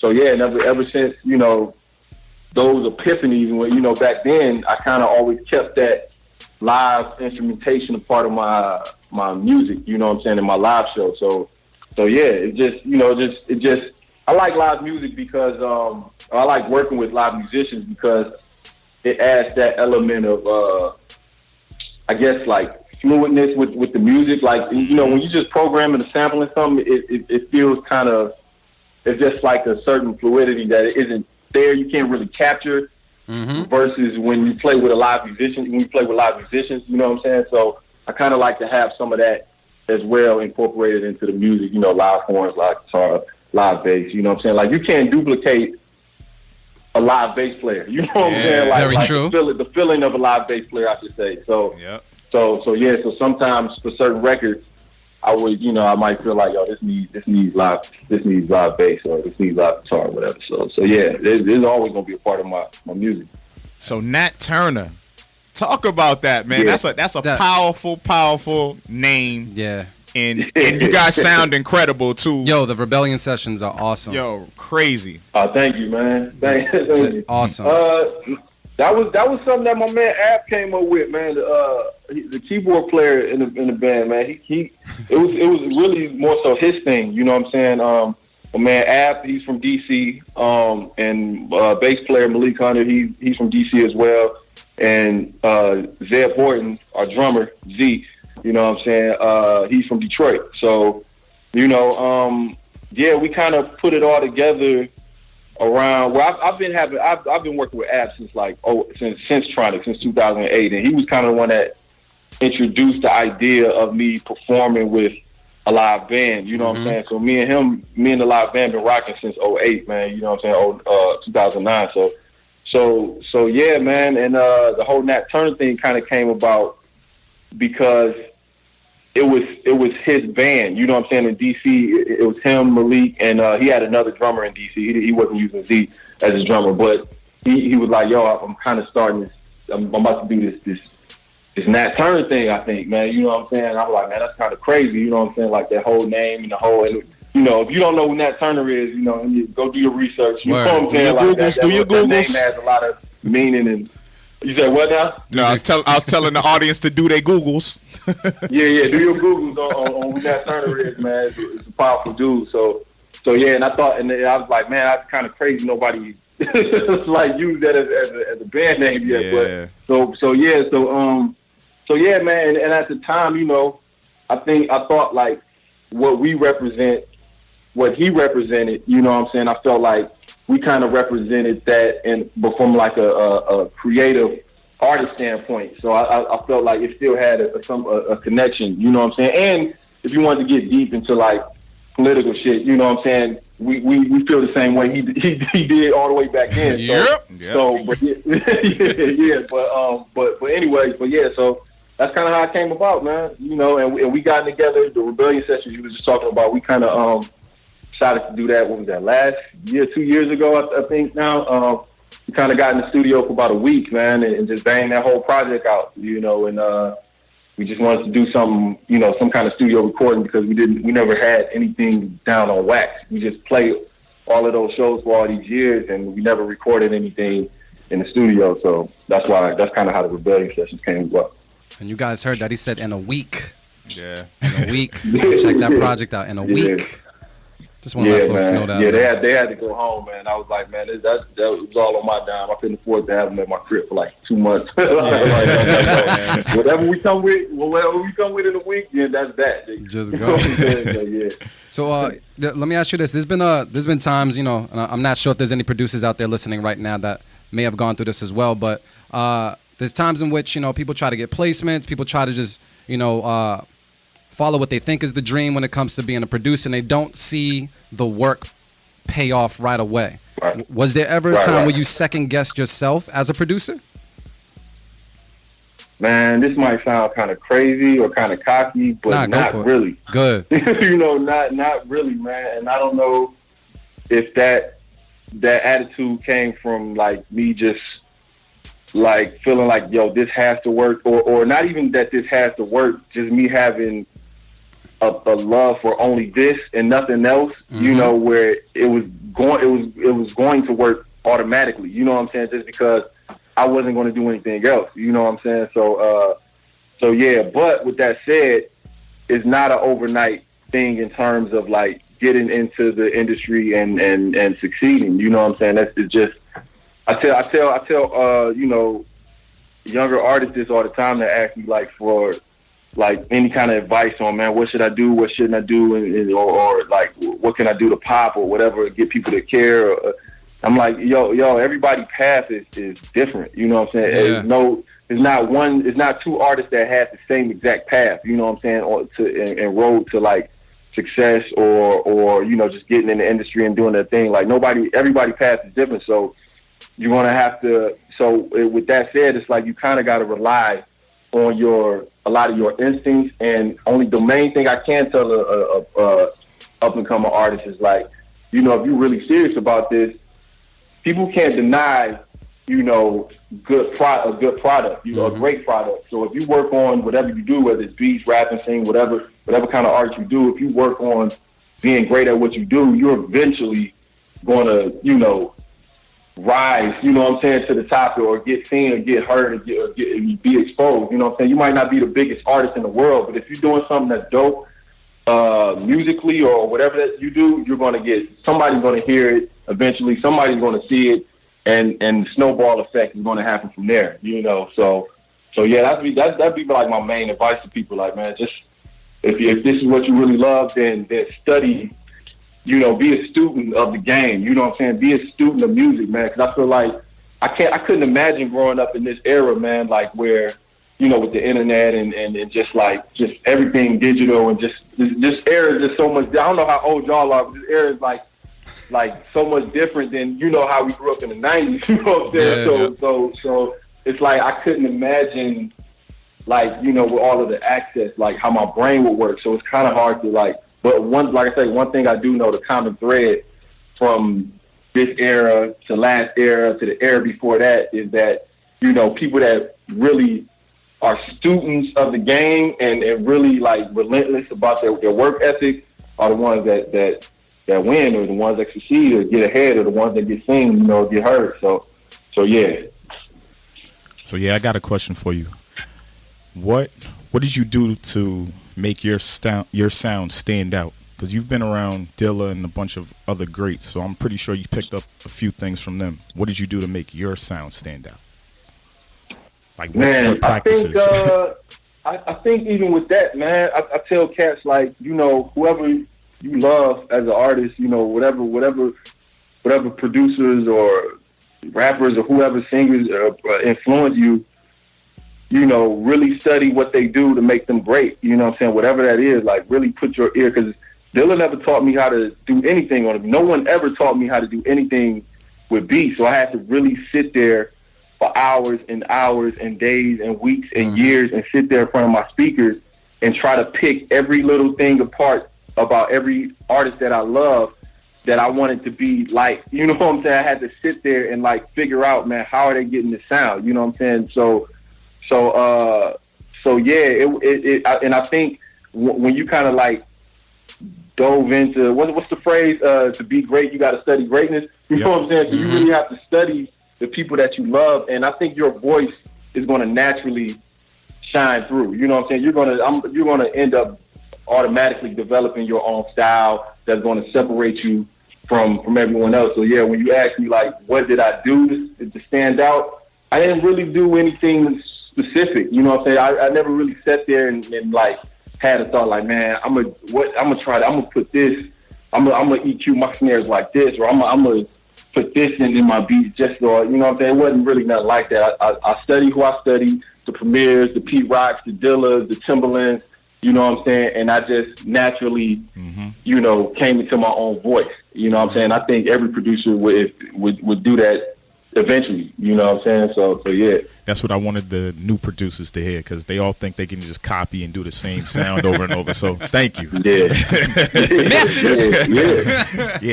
That's shots fired. I mean, and which segues into my question, you know, like about the company you keep. You know what I'm saying? And I think what's been like, when I observe your career, like the common thing is that, you know, you surrounded yourself with great company, and in regards to producers, musicians, and artists and MCs. So talk about the importance of that, because like, you know, like Dee mentioned earlier, you know, a lot of producers try to just go out there and submit beats and get a bunch of placements. But I always think that it's important to try to rock with people of quality. Like, so talk about the importance of that, and also tell me your favorite collaborations, producer/musician-wise, and artist-wise. So 2-part question. Okay, all right, yeah, okay. Let me try to remember all that. Okay, well, the first part, yeah, you're right, man. You know, I was a fan of, you know, the artists I work with, you know what I'm saying? Even in the beginning, like Slum, before Slum was even popular or Dilla was even a household name amongst a lot of people, you know what I'm saying? Like, I was already a stan of those dudes and what they were doing musically, you know what I'm saying? I was already their biggest fan. So when I eventually got to meet them and work with them, it was just like, you know, man, this is all I needed. You know, I could stop here. You know what I'm saying? Like, 'cause that's how much of a fan I was of Dilla, and I already thought he was the greatest then, back in 99, you know what I'm saying? I'm like, yo, beats has never, like, connected to my soul like the way your beats do, you know what I'm saying? Like, so yeah, man, so being able to be in that circle of artists, you know what I'm saying, it definitely drove me to want to be a great artist. And, you know, like how you saying, just surrounding yourself with not outside of the artistry, just a great team of people that understand, or I should say like-minded people, you know what I'm saying, that have a certain understanding of not just music, but the way we want to go about presenting our music and the way we want to be our legacy, you know what I'm saying? You know, people that think about what is going to be, what their legacy going to be when it's all said and done. So yeah, man, and that shit wasn't all like, you know, kumbaya. You know, it's a lot of competition. Like most Detroit cats, we mostly cool for the most part, but we know the bar is high, so it's a lot of competition. You know what I'm saying? Like, when I first met with Slum, like, they didn't really, they messed with my beats, but they didn't really. I seen that T3 was kind of always like, yeah, he cool, but, you know. Like, you know, like, that's how T3 talk. You got to opt for it. But he was like, yeah, he cool, but, you know what I'm saying? No, I still got it. And, you know, of course, that was understandable because, like, you're in a group with one of the greatest producers of all time. So around the time when Dilla was leaving the group and doing his solo thing, they was looking for in-house producers. So I was one of them, and you know what I'm saying. Like, I had only been doing beats for probably like 3 or 4 years by that. But yeah, but being around that kind of atmosphere where a person like 3 and even a person like Young RJ, you know what I'm saying, like and Dilla, you know what I'm saying, like, it kind of showed once I got like an inside scoop of like, okay, how these dudes work. You know, behind the music, you know what I'm saying, behind the scenes, and I was like, dang, man, these dudes really tough. Like, they used to really get on my nerves because they was like real particular about things and grooves and EQs, but at the end of the day, I'm glad that was the crew that I end up being, you know, around. That was like college. That was like college for you. Really, yeah. That it was like my school, you know what I'm saying, because it made me real particular. And it made me have to really zone in and listen really hard to what makes, you know, things sound the way they sound and how people feel when they hear your music, you know what I'm saying? So, and that's what made Dilla great, you know what I'm saying? He was hardcore about like what he did, you know what I'm saying? And that's all, he was just a super nerd about that type of stuff. So yeah, man, the company you keep definitely, you know, plays an effect. You definitely want to be around like-minded people, man. That the saying of, what's the 1 week link, you know what I'm saying? Like affects the whole chain. Like that shit is true, man. Because I've been in situations where I had one bad link, you know what I'm saying, and it kind of that you kind of trying to hold that dead weight, you know what I'm saying? Mm-hmm. like and it's affecting things. So in terms of the company you keep, yeah, you definitely want to keep like-minded people around you. So who's your favorite producer collaboration, and who's your favorite artist collaboration? You talking about like two producers together? Yeah, like in terms of yourself working with other producers, and in terms of yourself working with artists. Man, all right, okay. In terms of the producer, I'm gonna say Dilla just because of that's what it is. You know what I'm saying? Of course, like how could I not say Dilla is not my favorite collaboration to produce with? You know, I got a chance to. I was fortunate to produce a few records with him, but that's like a given. So outside of him, I would say probably, man, I probably have to say Jack White, man, from the White Stripes, man. Okay. Because that was just a whole different experience that I would never have gotten, on some hip hop shit. You know what I'm saying? That was just some once in a lifetime type of thing, man. So yeah. What was the other question? In artist collaboration, like artists you produce for, or artists you work with. Man, dang man, that's kind of. I know it's kind of a trap question. It's kind of a trap question, but just maybe there's a certain experience or something that would come to mind. Man, I would probably say Royce, man. Royce 5'9". That's my guy. Yeah, I like, man. He's been my favorite MC for the past 6-7 years, man. Like Royce has been my favorite. You know what I'm saying? He's always been dope, but like for the past 5 years, he's still kind of my number one. Like, man, Royce is the best. Yeah. You know what I'm saying? Like he's my favorite rapper. So and somebody that's not from the D. My man Black Thought. Like I got a chance to do a track with him on one of my albums, No Poison, No Paradise, and like he's, of course, we all know, man. Like he's super underrated, and he's another one of my favorites. So yeah. That was great to work. Oh, and recently, like I don't even know. Recently, man, the Danny Brown track. Really though, man, with Kendrick and Earl Sweatshirt and Absol. That was a great look for me. You know what I'm saying?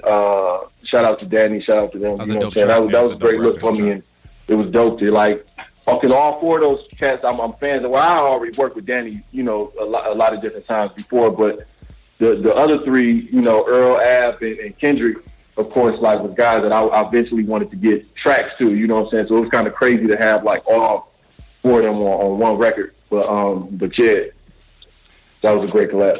So let me ask you this. Being that you're a producer and MC and you've definitely had some time in the game, what is the driving force behind your longevity and growth? Nowadays we get flooded with a new artist and new music every single day.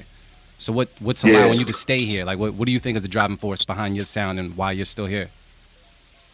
Man, lately I have those questions for myself. Like, man, what's next? What am I going to do? What I want to do musically?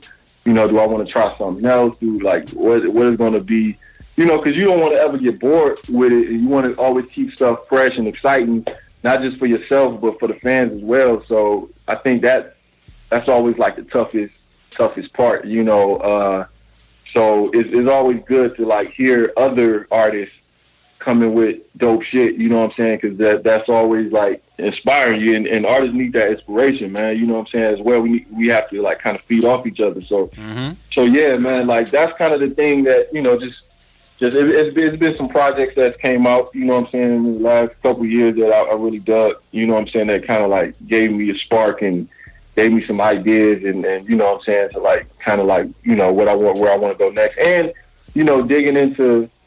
Me being a vinyl collector and always digging for records, you know what I'm saying? Finding certain albums, with,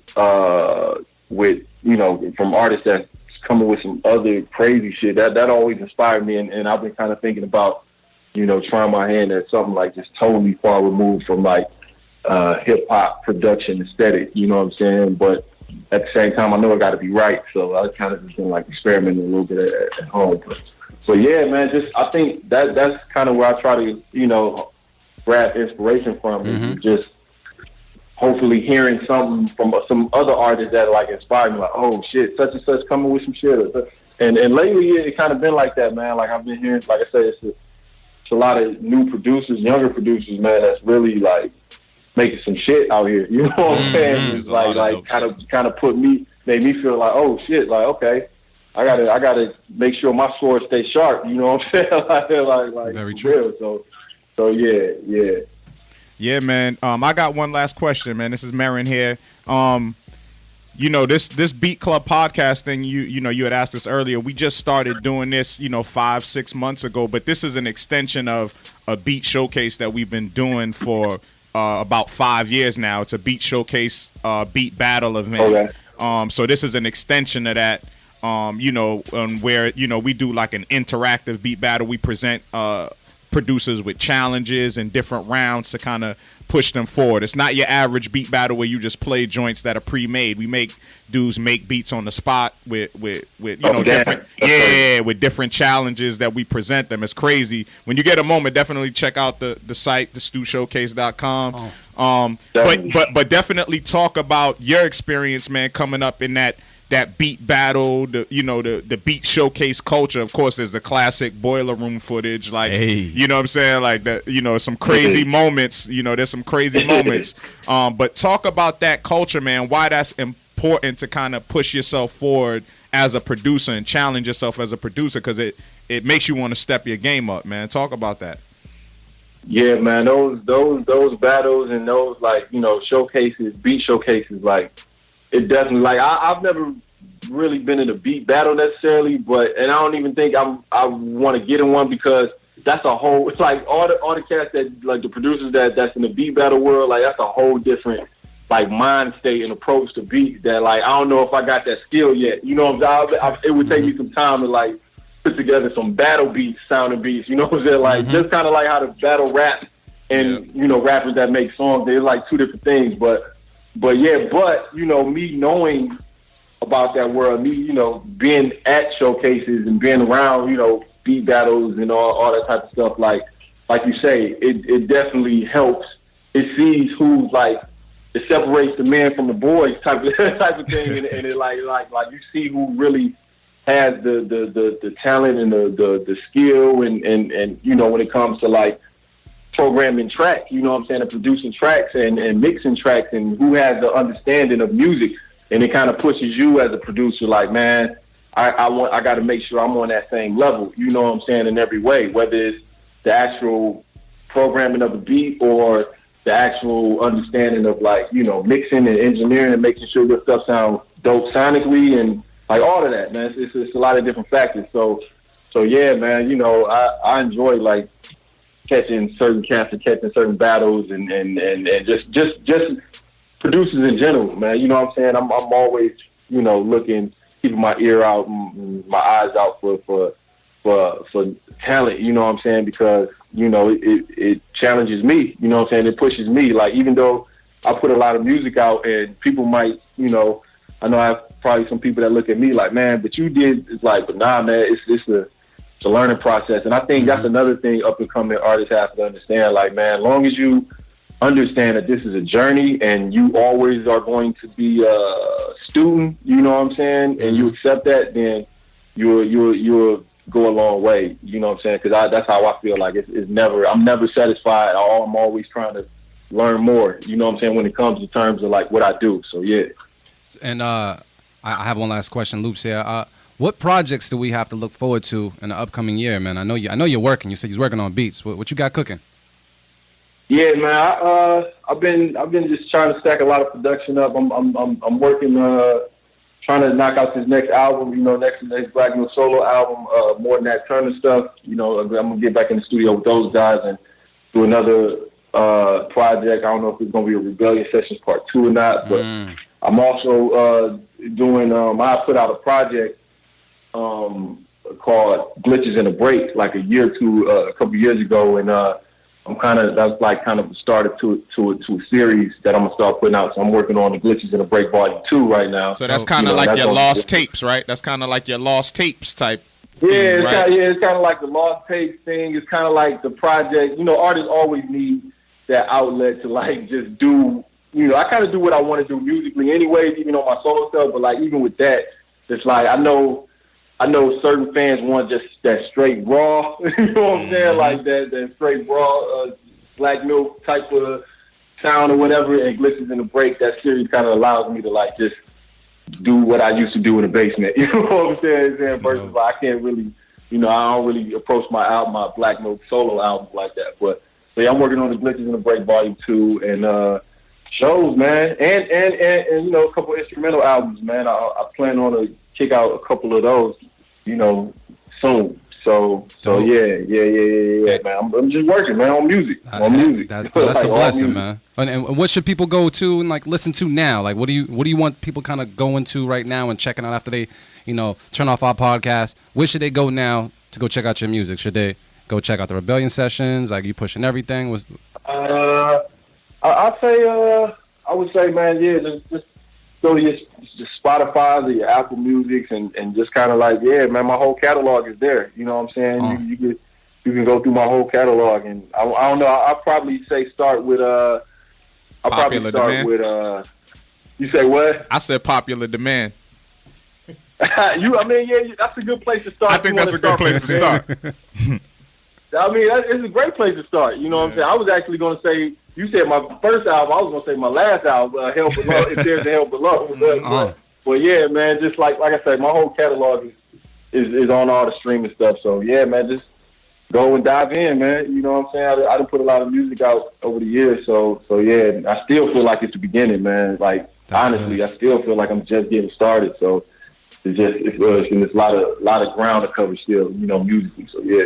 Yo, man, I can definitely say just from talking to you and even just from talking to you, you're a very, very down to earth and humble cat, man. So we certainly just appreciate you taking the time to hit up the Beat Club podcast, man.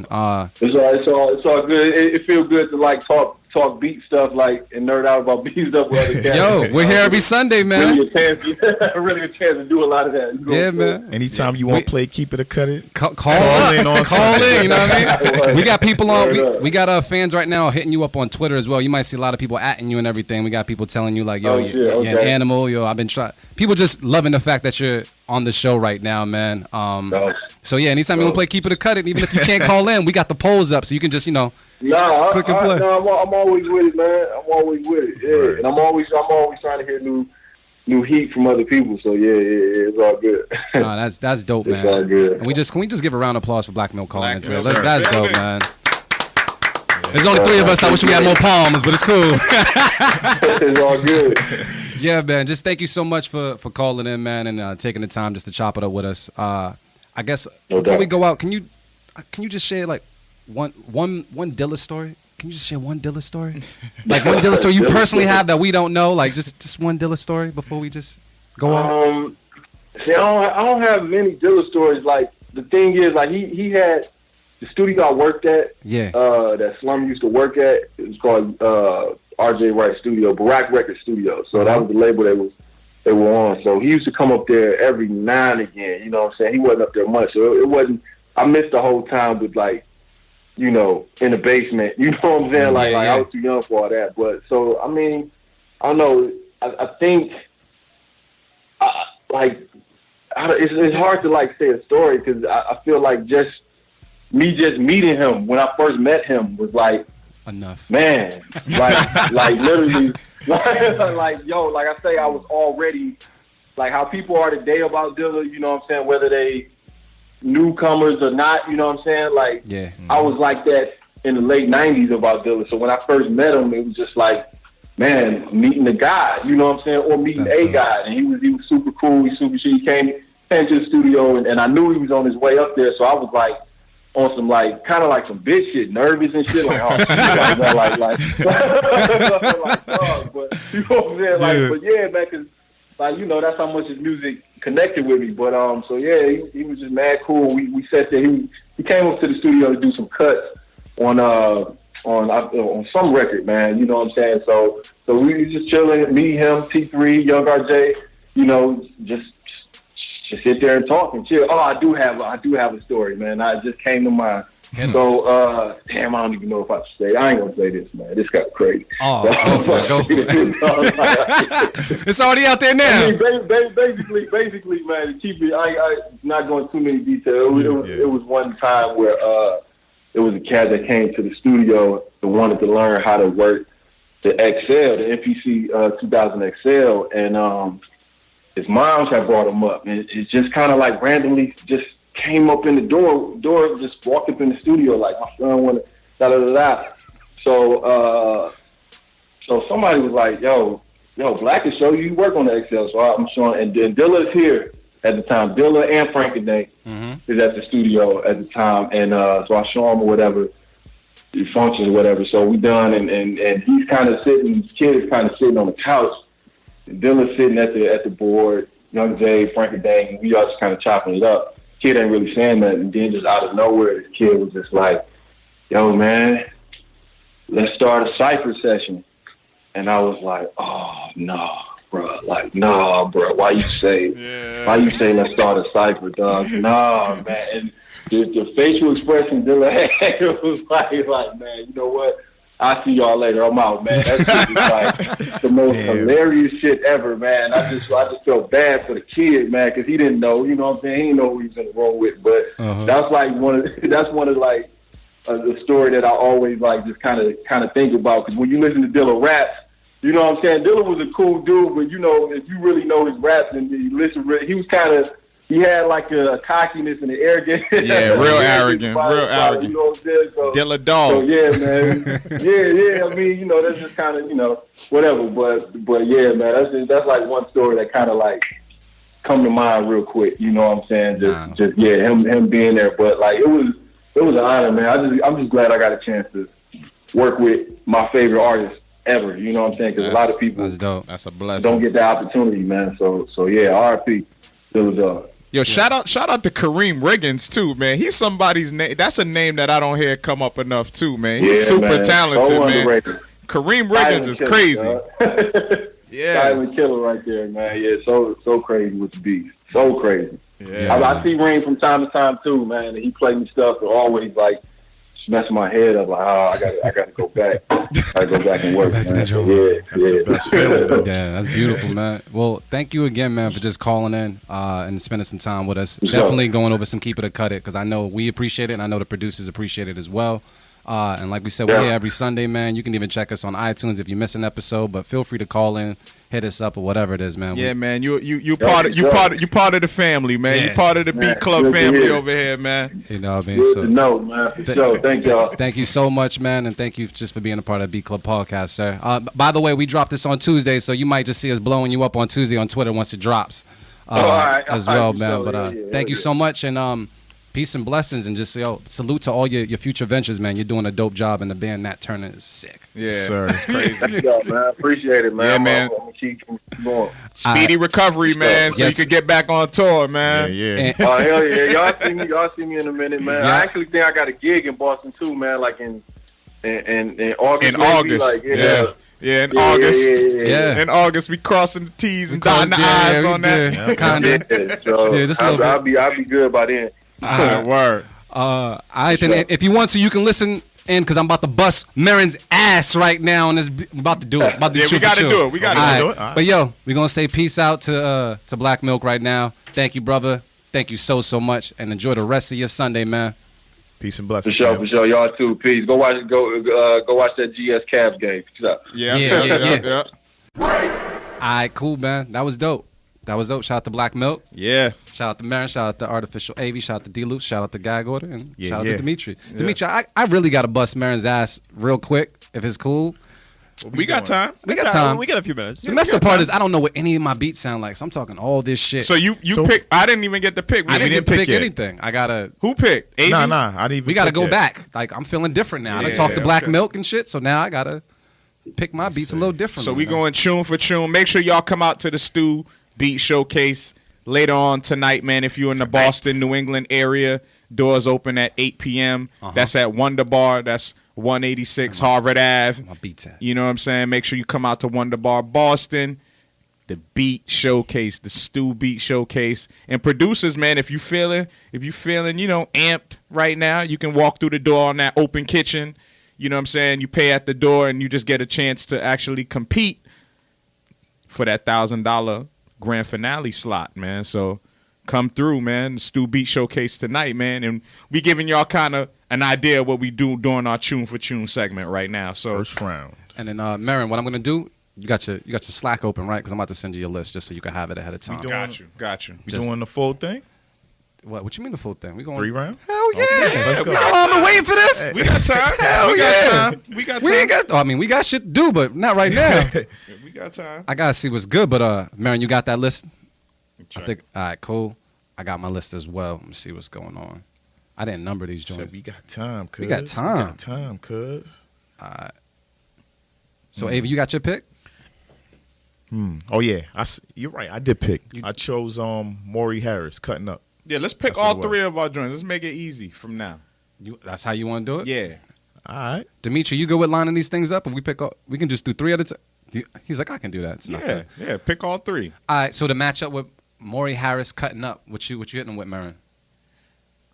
Or you want me to jump in? So I'm gonna go with. I'm gonna start with 80 Hertz. Just toying around. Just toying around. I'm gonna go with Winslow Knows with USA. Are we good with that one? Those 3, Dimitri? All right, cool. All right, bet. Do you guys want to? Are we good to pick the other beats right now too, or you want to do those 3 at a time? Hey, do what you want to do. Cool, Avi, pick your second beat.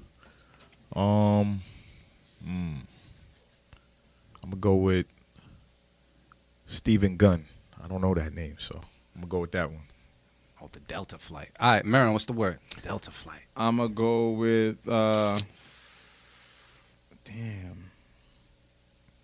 gonna go with Brad Taylor. Isaac's Back by Taylor Made It.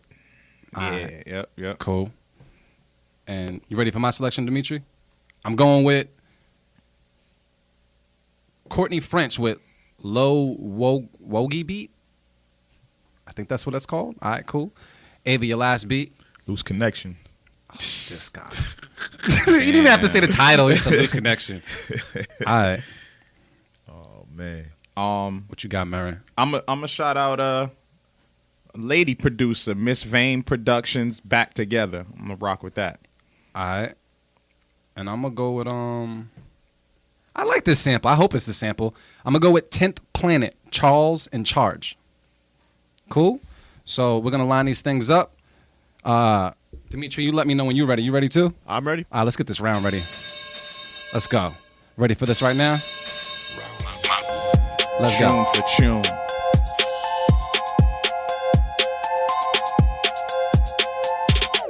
The Beat Club.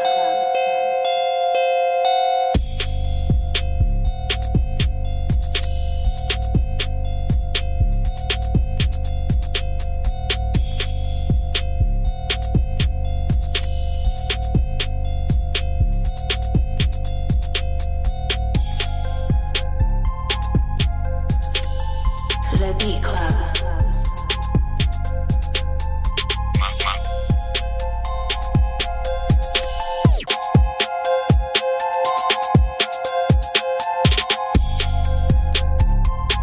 The Beat Club.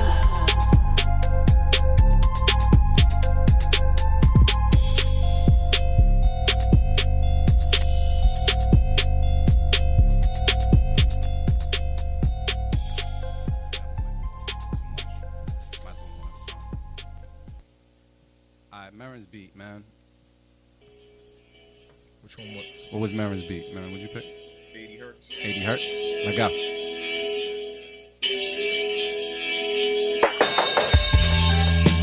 The Beat Club.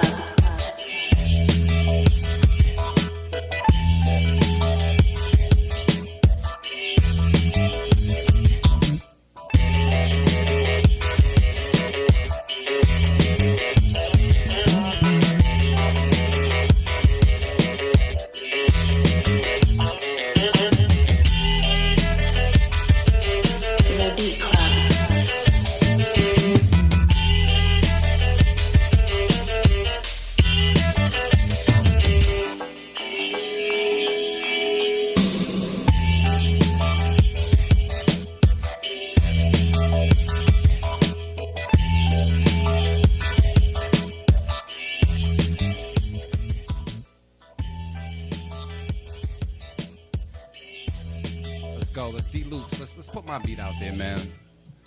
Winslow knows you would say.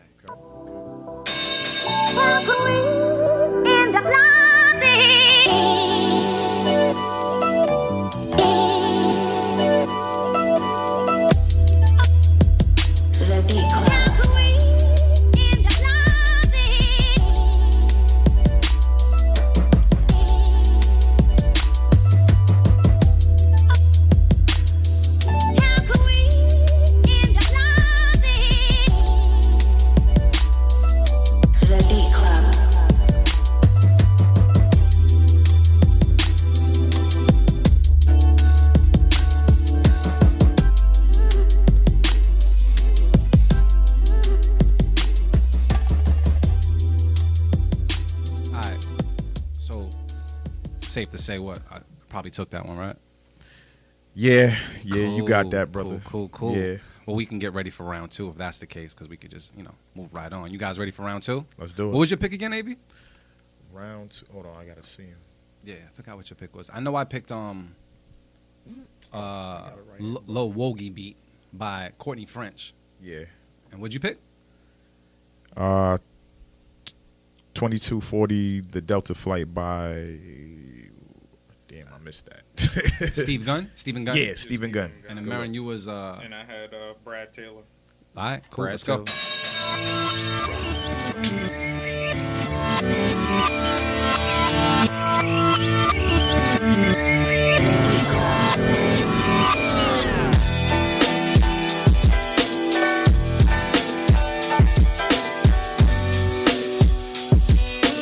The Beat Club.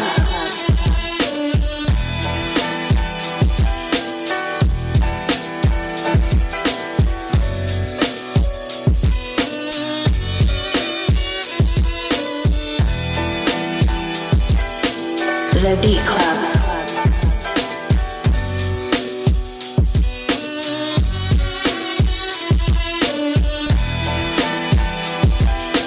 The Beat Club.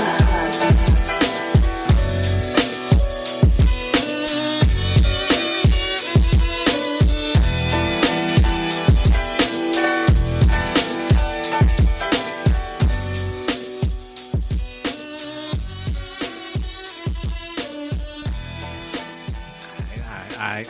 We going over what, to Merren's beat or something next? Yeah. All right, come on, Merren. Let's see. Got something? You got something? I think I got this one. Nah, you think you got the I round? think I got this one.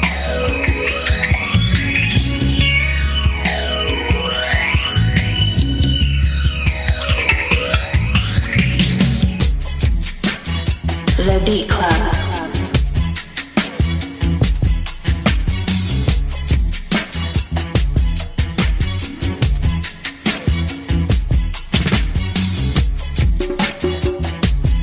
The Beat Club.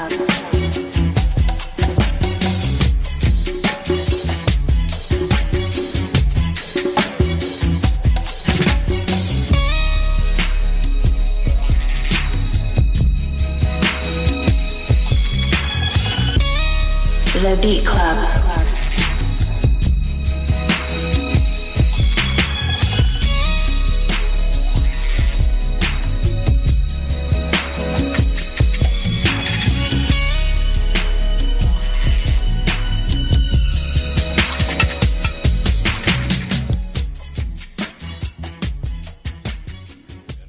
That was Crazy sample.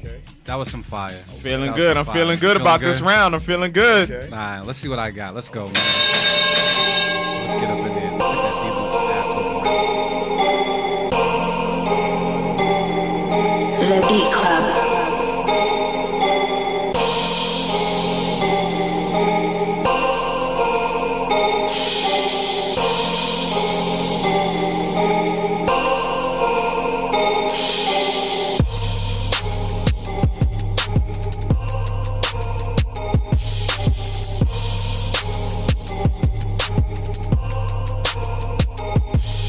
The Beat Club.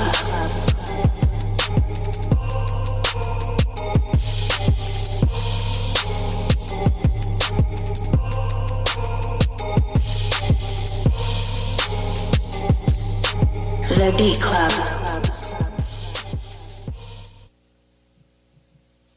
All right. So what? Merren probably got that right.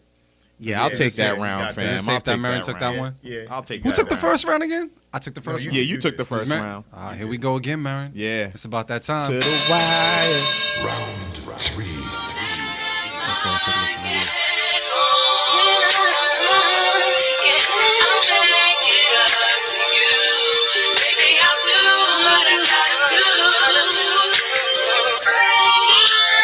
The Beat Club.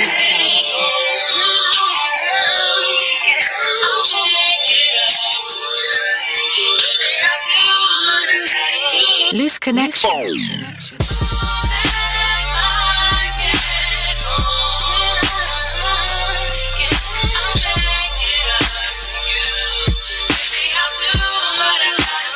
The Beat Club.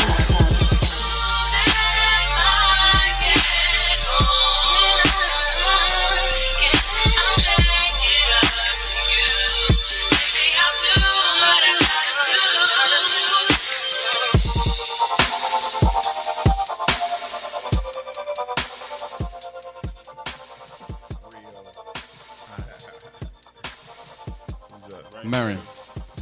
Merren's last pick. It was Miss Vane. Miss Vane, right? Come on, Merren. Let's see what you got. That's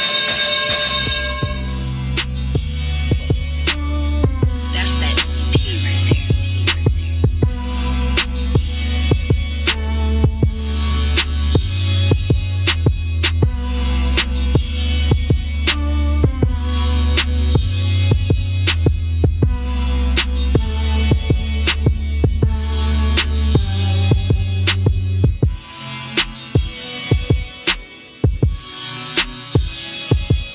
The Beat Club.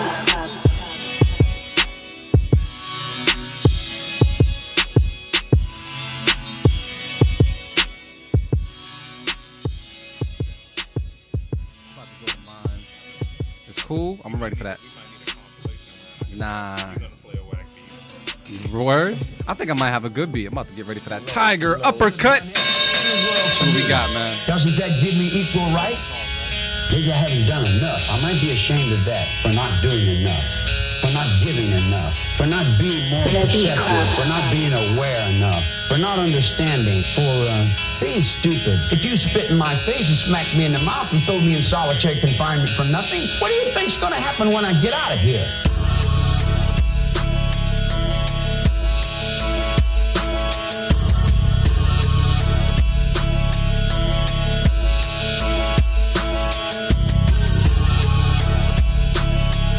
The Beat Club.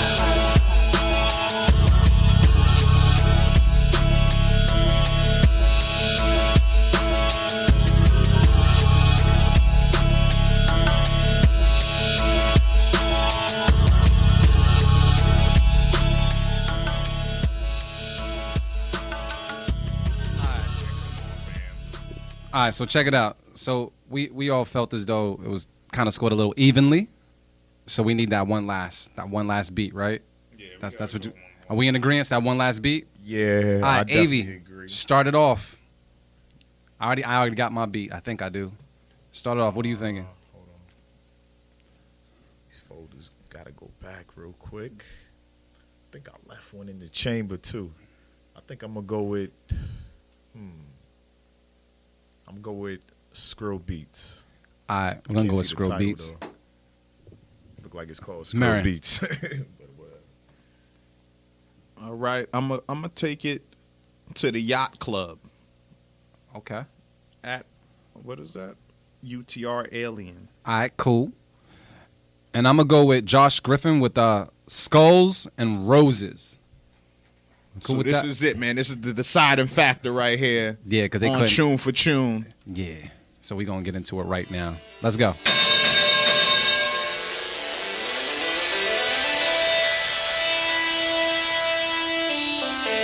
The Beat Club.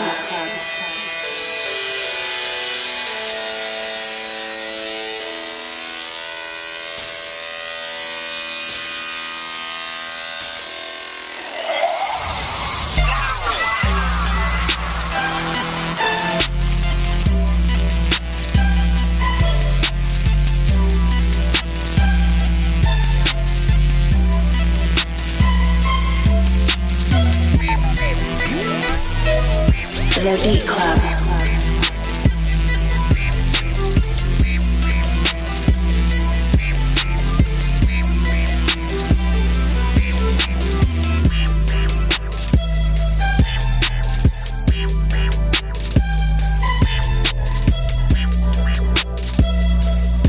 The Beat Club.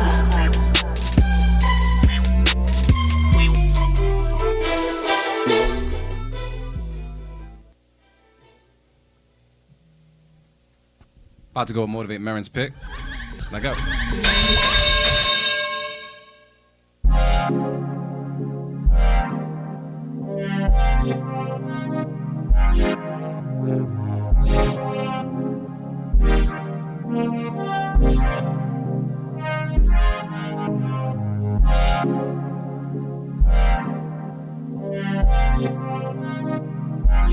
The Beat Club.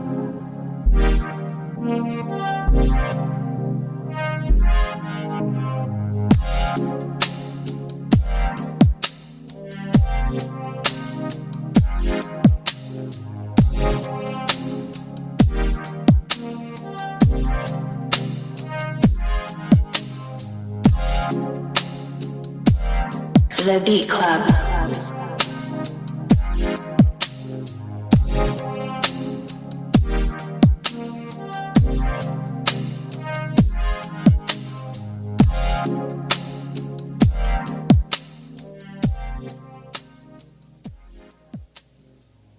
All right, let's just finish him.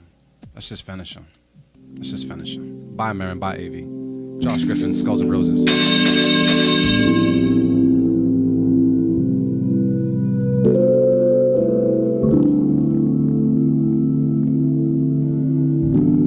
The Beat Club.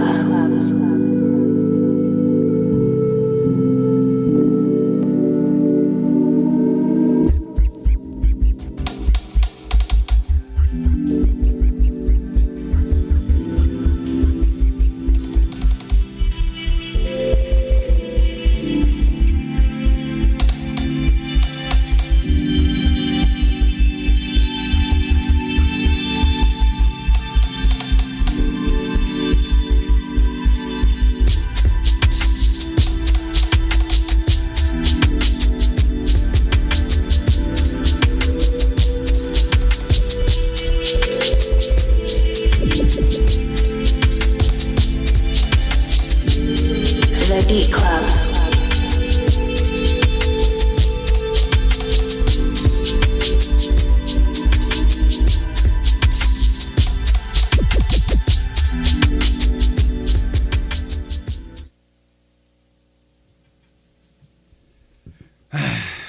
All right. So yeah, my beat was fire. I know. Don't all say it at once. But what? We giving that to AV? Yeah, I'll get that round to AV. Man. So wait, what is that? That's 2 for you? Yeah. It's 2 W's for you and 1 for you and Don't 1 for act me? surprised. Man, I wish I had a FU button on here, but I gotta make that sound effect yet. Yeah, that was just disappointing. Yeah, it man. was. I just Yeah. wasn't feeling tune for tune today, man. I needed some better beats today, man. We needed more energy. Just a little Not bit. that the beats were like horrible, but it just needed some better energy. You Yeah. know? Yeah. So that's why AV took it. Yeah, AV took it on a handicap. AV, yeah, you know. It's okay. Yeah. We kind of just gave it to him. Number 3. Yeah, that's number 3 for AV. Yeah, Yeah, three. that's number 3. Going for 5, and then Yeah. that's it. You're gonna retire? It's like it's 106 in Park and shit. All right, man. Fellas, we gotta get ready to wrap it up. Mary, you got anything you want to say, man, on this Stew Sunday before Hey, we wrap it up? man, Yo, thanks to Black Milk once again. That was a real dope interview.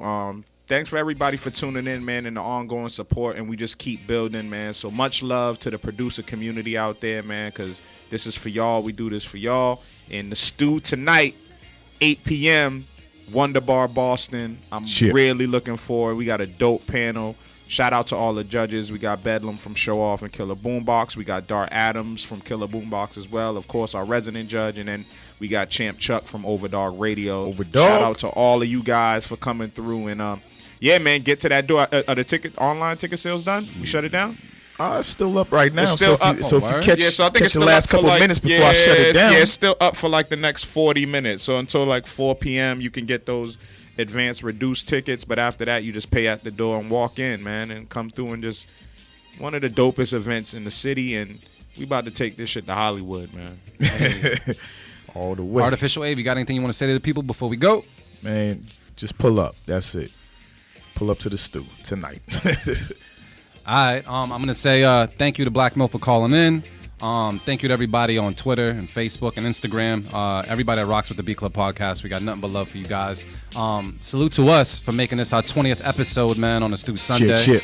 That's really, really dope. And I'm looking forward to seeing everybody tonight at the Stew. Full panel. Gonna have some fun. Yes, sir. And listen to some beats. Get some grub before you go. Hell yeah. So, because I can say it on the radio, I'm going to say it right now. We out.